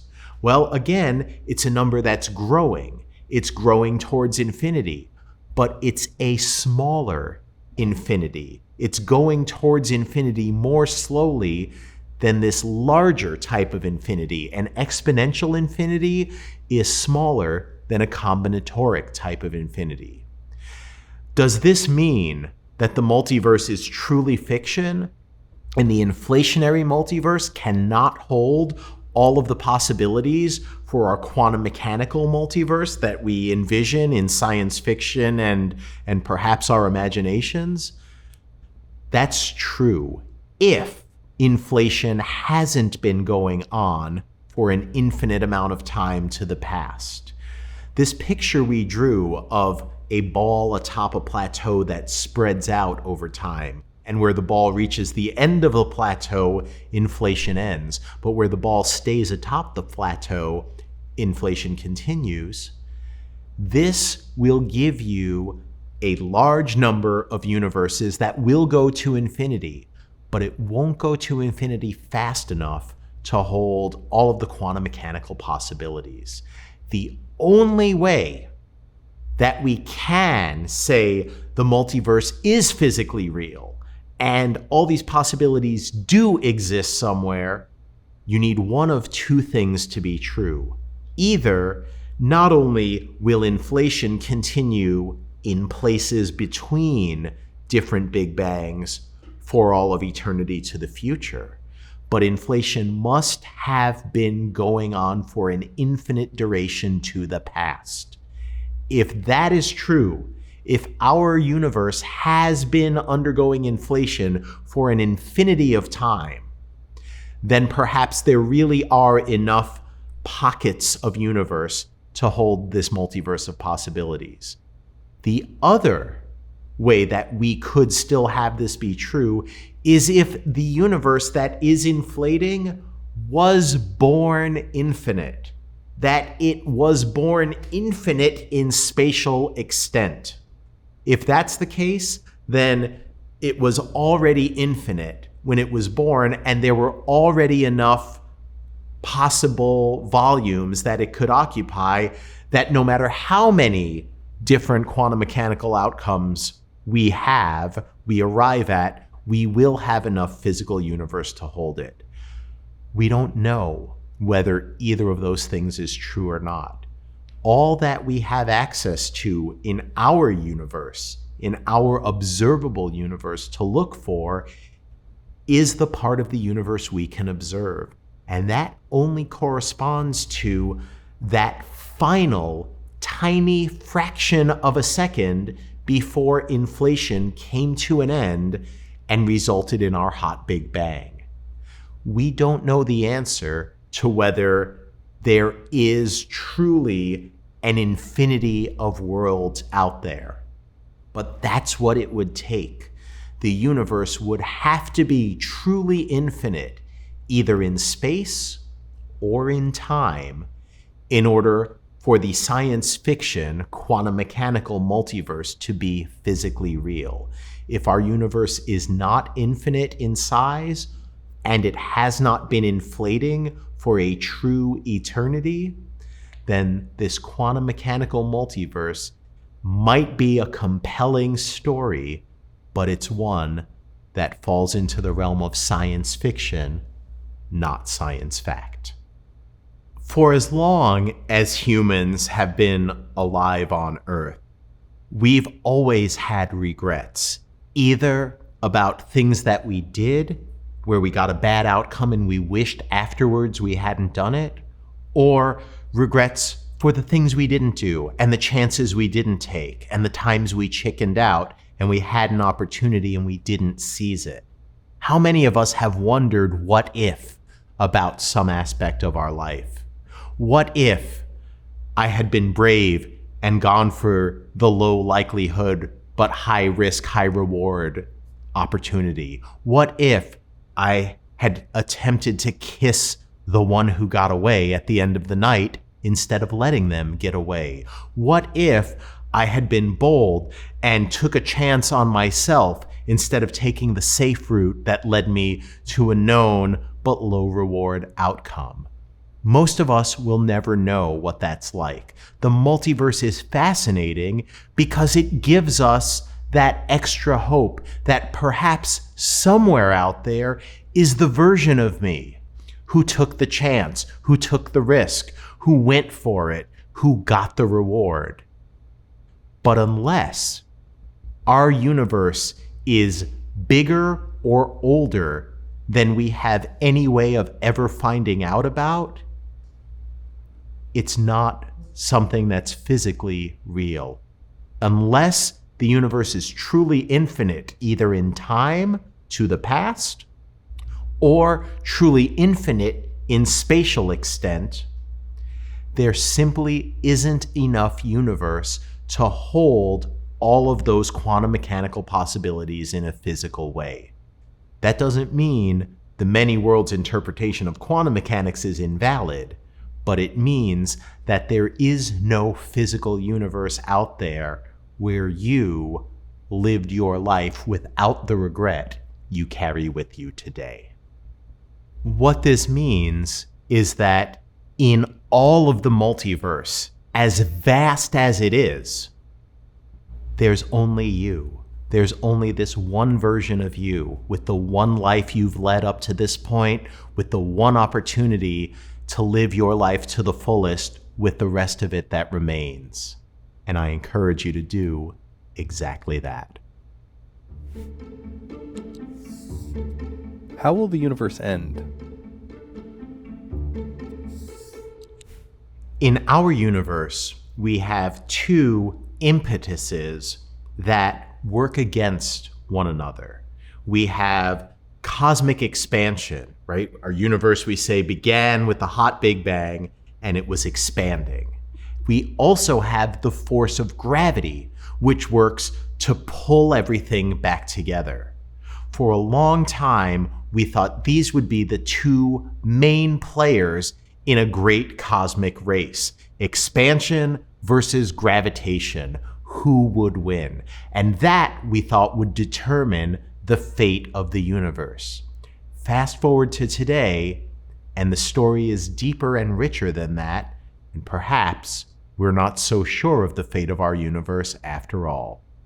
So, the big idea of how the expansion versus gravitation in our universe would determine our fate goes all the way back to 1922, when Alexander Friedman derived how a universe, under the laws of general relativity, evolves based on its contents, evolves based on what's in that universe. So you can imagine, because we have matter in our universe, like Friedman imagined, and say, oh, there's three possible fates for the universe. You start out with an expanding universe that's full of matter, and there are three possible fates. Either the universe is expanding and it's full of stuff. The expansion works to drive everything apart. The gravitation of the stuff works to pull the universe back together. In modern terms, we might say the universe is a race, and the Big Bang is the starting gun. So what happens? Well, one possibility is that there is enough matter and gravitation in the universe to pull it back together. The universe would expand, but gravitation would slow the expansion down. And it would keep expanding and slow and slow and slow. And finally, we would reach a point where the universe reached its maximum size. And now, because it's still full of stuff that gravitates, gravity would pull it back together and it would contract and shrink and shrink and shrink, and eventually it would collapse. Just as it began in a Big Bang, it would end in a big crunch, a reverse of that. Second possibility is the opposite way. Well, it's expanding and gravitating, and gravity works to slow it down, but there isn't enough stuff to overcome the expansion. So the universe keeps expanding forever, and it just continues to coast and gets bigger and bigger as time goes on with no end. Or you can play the Goldilocks story. Instead of the porridge being too hot or too cold, it could be just right. And instead of the universe expanding too rapidly or of gravitation being too powerful for cosmic expansion, they could be perfectly balanced. We could say the universe expands and expands and expands, but it approaches a maximum size. The expansion rate approaches zero, but it never turns around. It never recollapses. It continues expanding, but at a slower and slower rate, eventually approaching zero as time goes on. It was these three possibilities that we were considering throughout most of the 20th century. And in the 1990s, we got a big surprise. We actually measured not only how the universe was expanding, but how its expansion rate had changed over time. And what we found is, of those three options, the universe was doing none of them. It was doing a fourth unexpected thing. It's like the universe was on that Goldilocks track for a while, where it was expanding and slowing down, and it looked like it would be right on the border between expanding forever and recollapsing.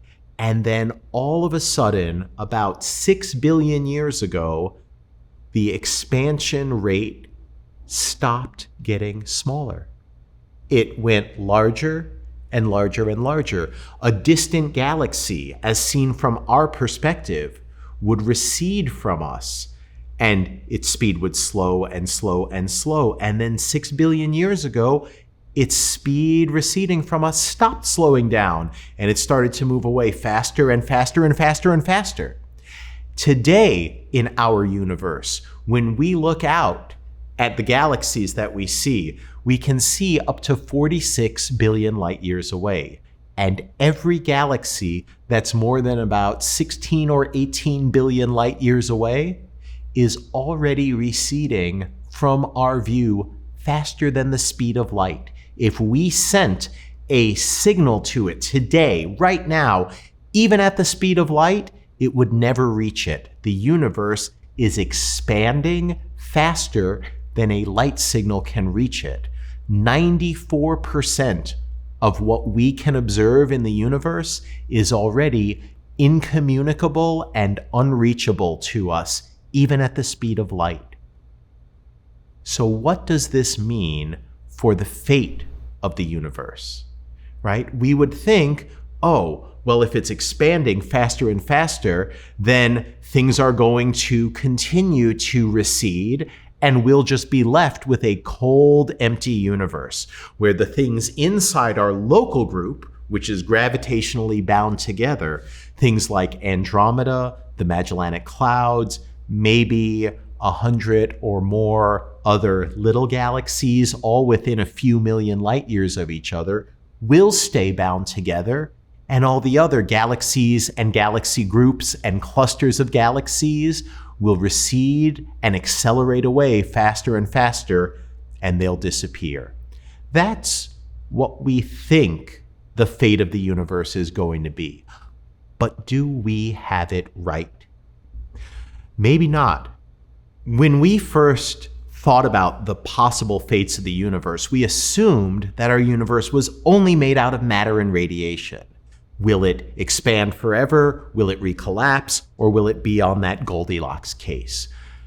What we found in the 1990s by looking at distant supernovae that were going off in the universe, we saw that once you looked more than a certain distance away, it looked like the energy contents of the universe were evolving, that it wasn't just matter and radiation, but there was a new species of energy that was also present, named dark energy.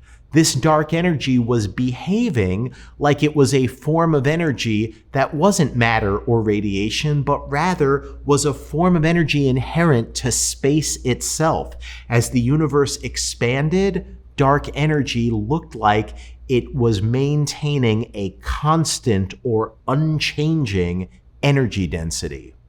And so as the universe expands and matter and radiation get less and less and less important because the volume increases and their density goes down, dark energy becomes the dominant form of energy in the universe and dominates and determines the future of cosmic expansion. But there's recent evidence that shows, or at least suggests, that perhaps dark energy's strength is changing over time. Some of the recent evidence indicates that dark energy is actually weakening today, that the amount of energy inherent to space is dropping. And if that is the case, if dark energy is not a constant form of energy intrinsic to space itself, then our fate of being a cold, empty universe with only our local group to hang on to may not be true at all. We could have a universe where dark energy gets weaker and weaker and weaker and eventually decays away entirely. And if that happens, then not only will these distant galaxies stop receding from us at a faster and faster rate, they may yet stop moving away from us entirely, and the universe may yet recollapse. We could still end in a big crunch if dark energy weakens so thoroughly that it reverses sign and starts pulling everything back in towards us. We could also imagine the other possibility, that what if dark energy gets stronger and stronger over time? What if dark energy's strength were to increase? And it could maybe even do that after a period of decreasing, where it turns around and gets stronger again. That would change our fate too in a very different way. It would mean that structures that are bound together today, like our local group, our galaxy, or even our solar system, would someday become unbound. If dark energy gets stronger and stronger, it will push these bound structures apart. In the very last moments of the universe, stars, planets, even atoms and subatomic particles themselves would rip themselves apart as dark energy got stronger and stronger, ending the universe in a big rip. It was a huge quest of 20th century physics to discover what the fate of our universe will be. And at the end of the century, we thought we had it. We thought we knew our universe will just expand forever into oblivion with different bound structures getting farther and farther apart with only whatever they're bound to hang on. But now that fate is uncertain, and whether we're going to have that fate where things drift apart forever and ever, or whether dark energy weakens and decays away and perhaps things end in a big crunch, or whether its strength increases and everything will rip itself apart, that remains one of today's greatest questions. We have a signal that gets imprinted into the universe from very, very early times. When you have this hot, dense, expanding Big Bang state, you have little clumps of matter made out of atoms and whatever dark matter is trying to pull themselves together under the force of gravity. But in the early universe, things are very hot, and radiation, made mostly of photons, is still very important. So if something tries to gravitationally collapse, it will heat up, and the photons inside of it will push back outwards. Photons are very good at pushing against normal matter, things made of protons, neutrons, and electrons, but not good at pushing against dark matter. So this is going to make a little bounce happen, where the normal matter gets pushed outwards. This makes a feature that we see in the cosmic microwave background's fluctuations that says, hey, you have what we call an acoustic scale, which corresponds to this bounce of matter that exists at a certain distance scale. And as the universe expands, that distance scale expands.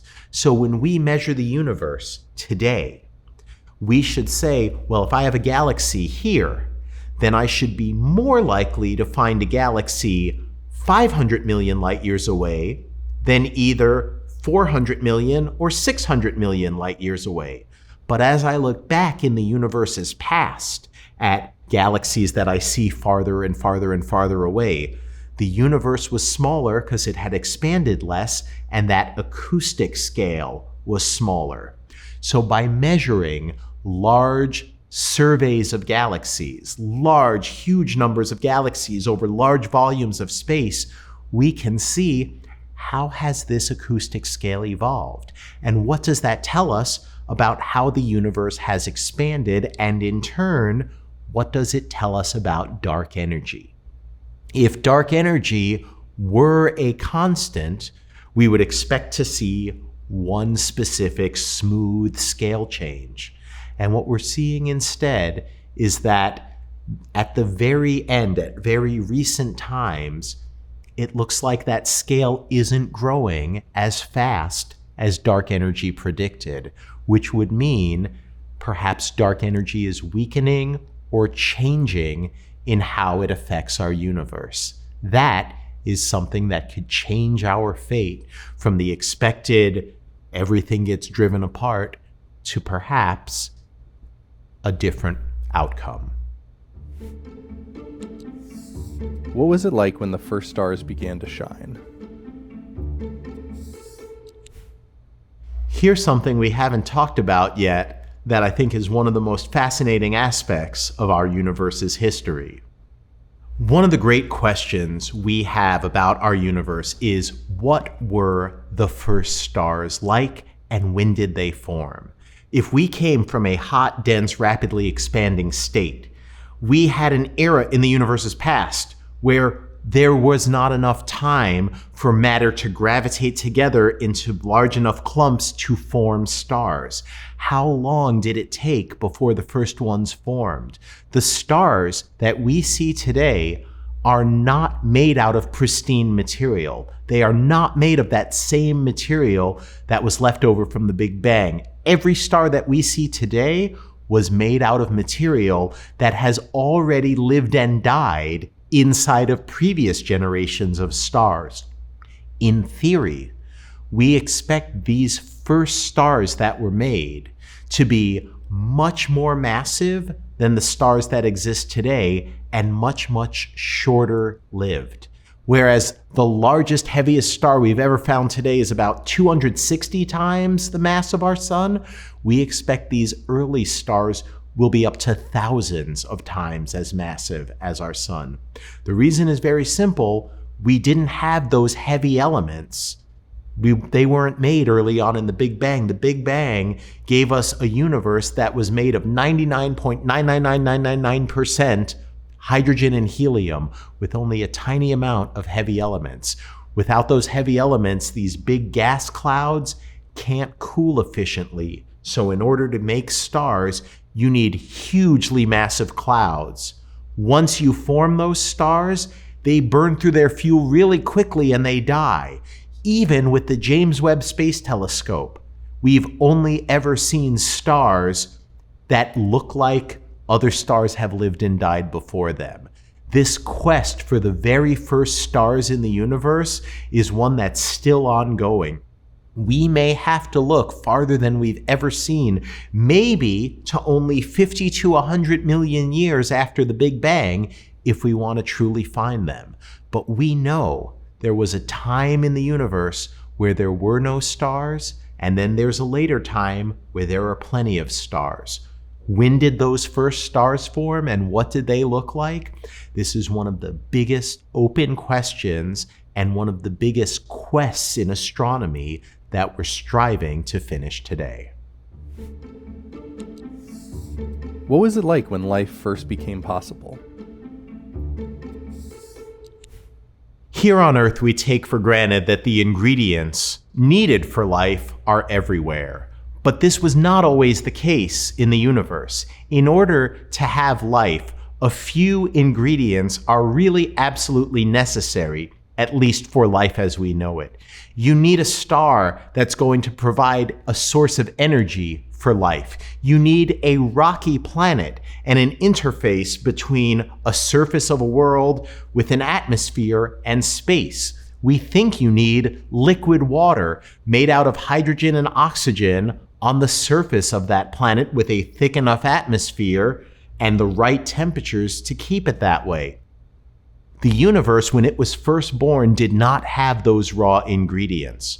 Without heavy elements, elements like carbon, oxygen, nitrogen, phosphorus, and more, we were not able to make rocky planets around those first stars. It takes millions or maybe even hundreds of millions of years of cosmic evolution to bring about the first generation of stars, to have them live and die, and to have them make enough heavy elements so that you can have, when you form stars again, second or third generation stars, they will have the chance to have rocky planets with heavy elements around them. Then you need enough time to pass for that planet to cool, to have a stable surface, so that any chemical bonds that form aren't immediately destroyed by having too much energy. It may not be until the universe is more than 1 billion years old that the first sustainable forms of life could possibly arise. We know that Earth is probably not the first example of life arising in the universe. Probably it happened many, many billions of years before. But could it have happened very early on in the universe?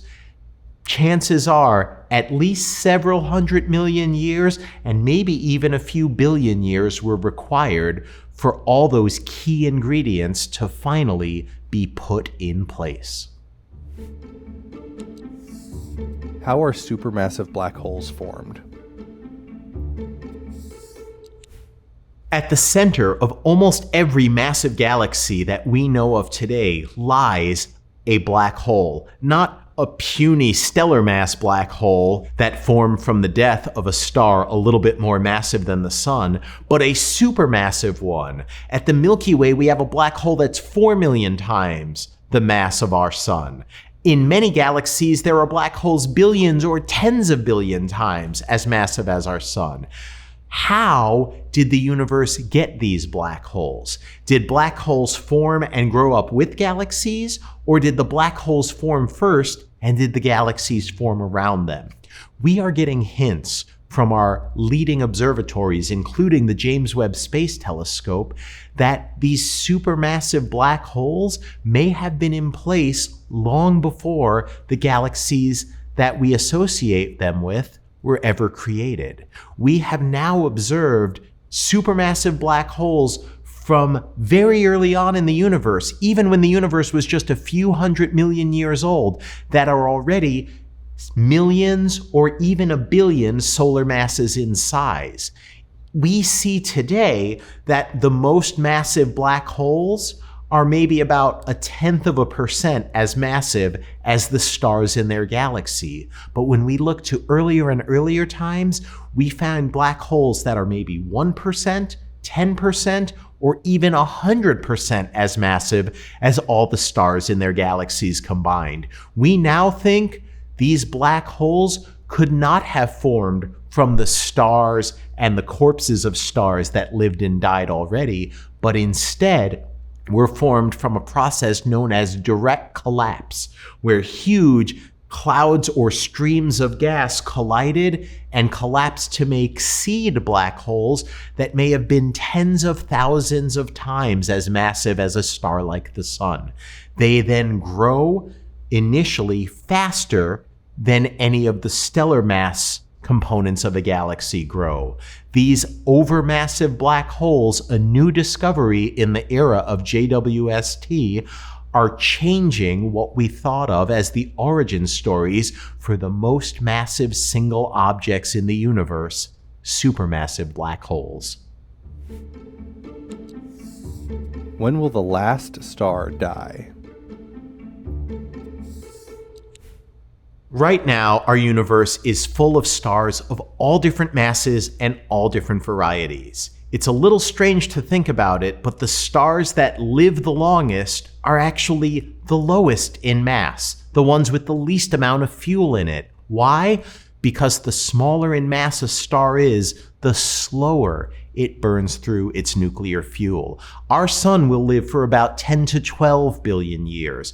A very massive star might only live for a few million years, but the lowest mass stars that we know of will live for tens or even over 100 trillion years. But our universe is going to have stars for longer than that. Our universe continues to have reservoirs of hydrogen gas, and whenever they collapse, whenever these molecular clouds of gas collapse, they're going to form new stars. The heavy ones that will live only for a short while, and the low mass ones that will live for up to over 100 trillion years. We're going to keep forming new stars for not just billions or trillions, but quadrillions of years. However, even after those stars that regularly form die out, there's still a chance to make new stars. We have all throughout our universe brown dwarfs, also known as failed stars. These are stars that are less than 8% the mass of our sun. They often form in singlet systems, but they also often form in binary systems. If you have two brown dwarfs whose combined mass would be enough to ignite nuclear fusion in a star's core, over time, they will emit gravitational waves and spiral into each other. And when they touch, when they collide, they will merge together. And these will finally ignite nuclear fusion in the star's core and create the very last stars that will ever exist in our universe. It may take somewhere around a quintillion years for these stars to form, somewhere around 10 to the 18 or maybe even more years. Much longer, more than 1,000,000 times longer than the current age of the universe. But stick around long enough, watch these systems, and for a few trillion years, they will for the very last time light up the night sky. When all the stars die, when the last sources of energy are exhausted, what will the state of the universe be? We call this the heat death of our universe. This is when the last bits of energy have been extracted. Where will those come from? There are two candidates for the types of system that will emit the last blips of energy in the universe. One candidate for what will make the last gasps of energy in the universe are these dead stellar systems, corpses of stars that are orbited by either stellar or planetary corpses. As they orbit each other, they will emit gravitational radiation. They will spiral into each other and they will merge. And both these mergers and the in-spiral phase will lead to the emission of energy. These will be some of the last sources of energy that we could possibly use to extract energy from, do work, and perhaps make something happen that fights against the inevitable rising tide of thermodynamics. The other thing that happens is that black holes, the most massive black holes in the universe, they will all eventually decay. And the most massive black holes will take the longest to decay. Black holes are not completely black, but in fact emit very small amounts of radiation known as Hawking radiation from near their event horizons. And as they emit this radiation, that energy comes from the mass of the black hole. It may take more than a Google years, somewhere around 10 to the more than 100 years, in order for these black holes, the most massive ones, to fully decay away. But when they do, there will be one last flash of energy that propagates throughout the universe at the speed of light. And after all that happens, we will have achieved a state of thermal equilibrium where no further energy can be extracted, and that is the heat death of the universe. How does the James Webb Space Telescope change our understanding of space? NASA's newest flagship observatory is the James Webb Space Telescope. Most of us know about the Hubble Space Telescope as our great eye on the universe that has showed us what the universe looks like from the 1990s up until the present day. The James Webb Space Telescope is our newest flagship observatory. It is larger than Hubble, it is colder than Hubble, it is farther from Earth than Hubble, and it is optimized not for visible light observations like our eyes can see, but for infrared observations, which are longer wavelength types of light than Hubble is sensitive to. This has profoundly changed how we view our universe. The reason James Webb Space Telescope is so much more powerful than Hubble is not only because it's larger, but because it's optimized for these cold temperatures and infrared wavelengths.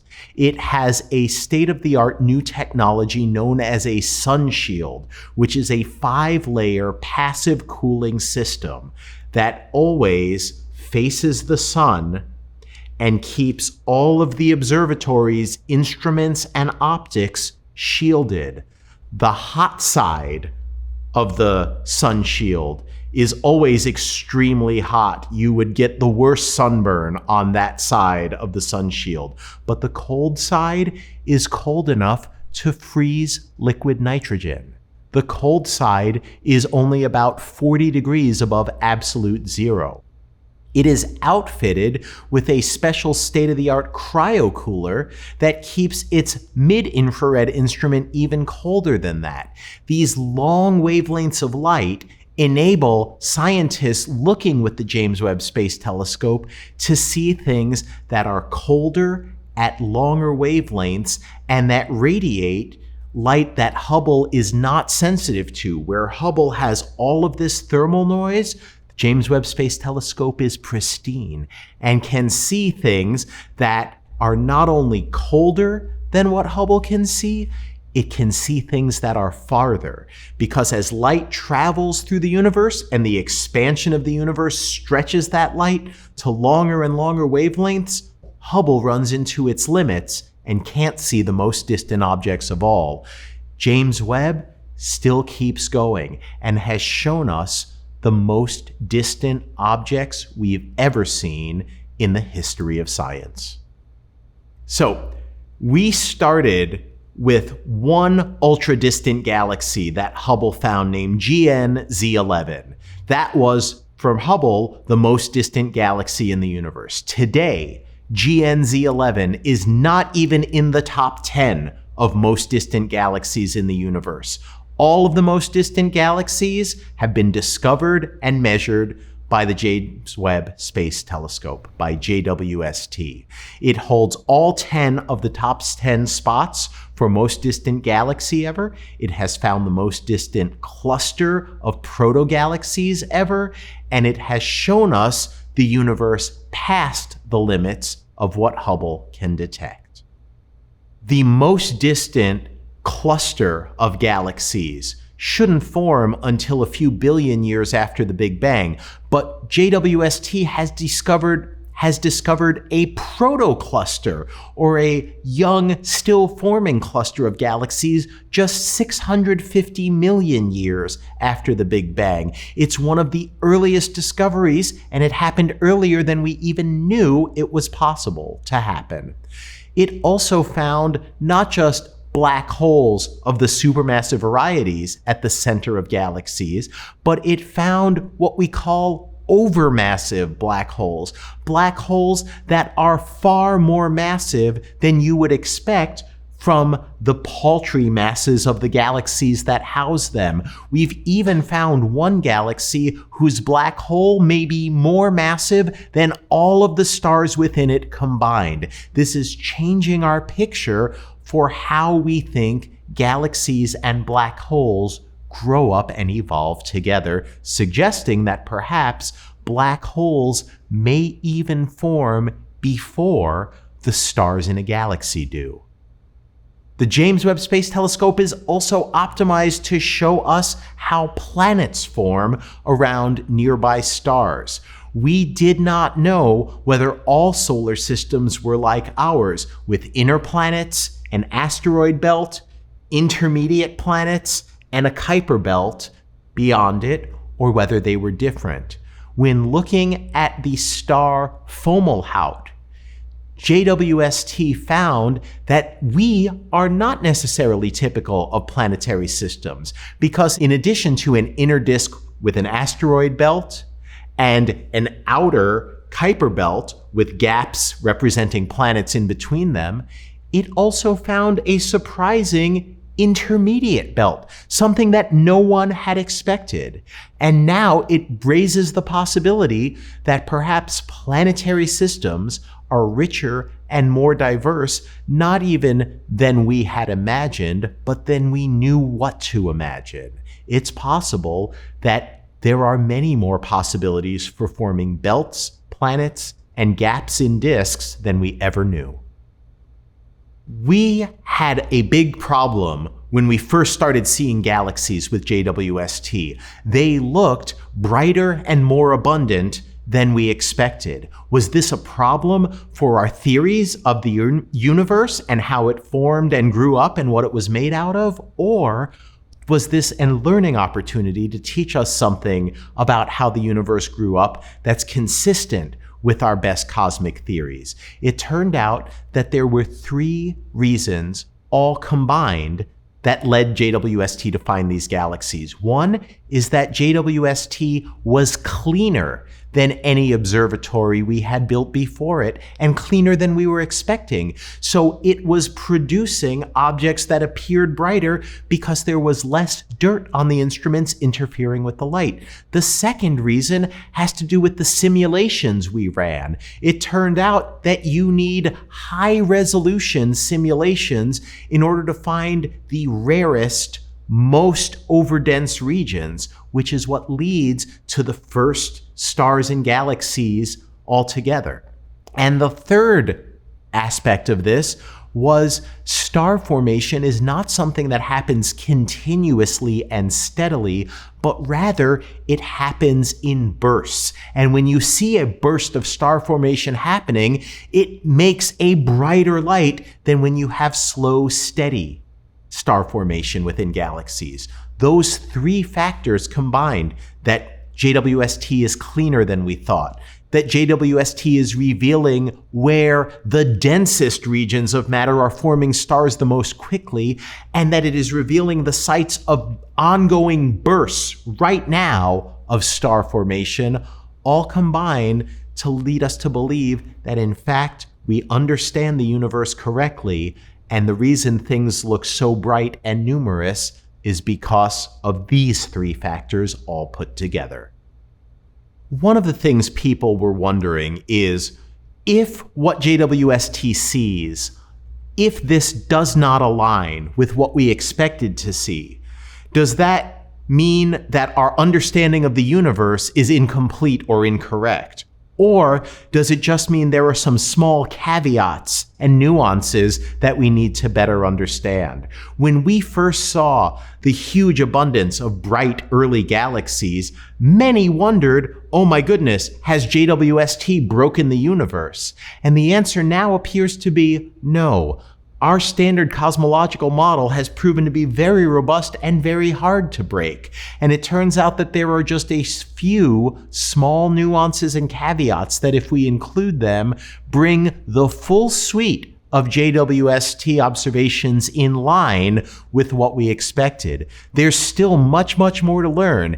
Will JWST keep giving us surprises? We hope so. In fact, I'd bet on it. But will it break the universe? I doubt it. What we understand has proven more resilient and adaptable to what we see with just a few small caveats than almost anyone had expected. When will the next generation of telescopes be built? We have the Hubble Space Telescope still operational after all these years. We have the James Webb Space Telescope launched in 2021 with an expected lifetime of more than 2 decades. Is that it? Will these be the last flagship observatories for astronomy and astrophysics? They shouldn't be. Each time we look at the universe, not only with unprecedented power, but also in a wavelength of light that we have not looked at it in before, or with a certain level of precision before, we have a whole new set of discovery potential. What can we find if we look at the universe in X-ray light, in ultraviolet light, visible, infrared, far infrared, microwave, radio light? Many of these wavelengths can only be observed from space. The Earth's atmosphere is opaque to many of them. So, what would I recommend? What do you want to learn? Well, I would say the 2 biggest neglected windows. Yes, of course, we can always build bigger and better telescopes in visible and infrared, and I'm very excited about NASA's Habitable Worlds Observatories, which should be the first space mission that's capable of measuring Earth-like planets around sun-like stars directly. If there is a twin or cousin of Earth out there, that will be the observatory that finds it. However, we have 2 fascinating wavelengths of light, the X-ray and ultraviolet, and on the longer end, the far infrared, that we have not built and flown a space telescope by NASA this century to investigate. With current technology, we could increase our knowledge of everything from supermassive black holes to how stars and planets form by orders of magnitude, by not just a factor of 10, but by factors of thousands or more.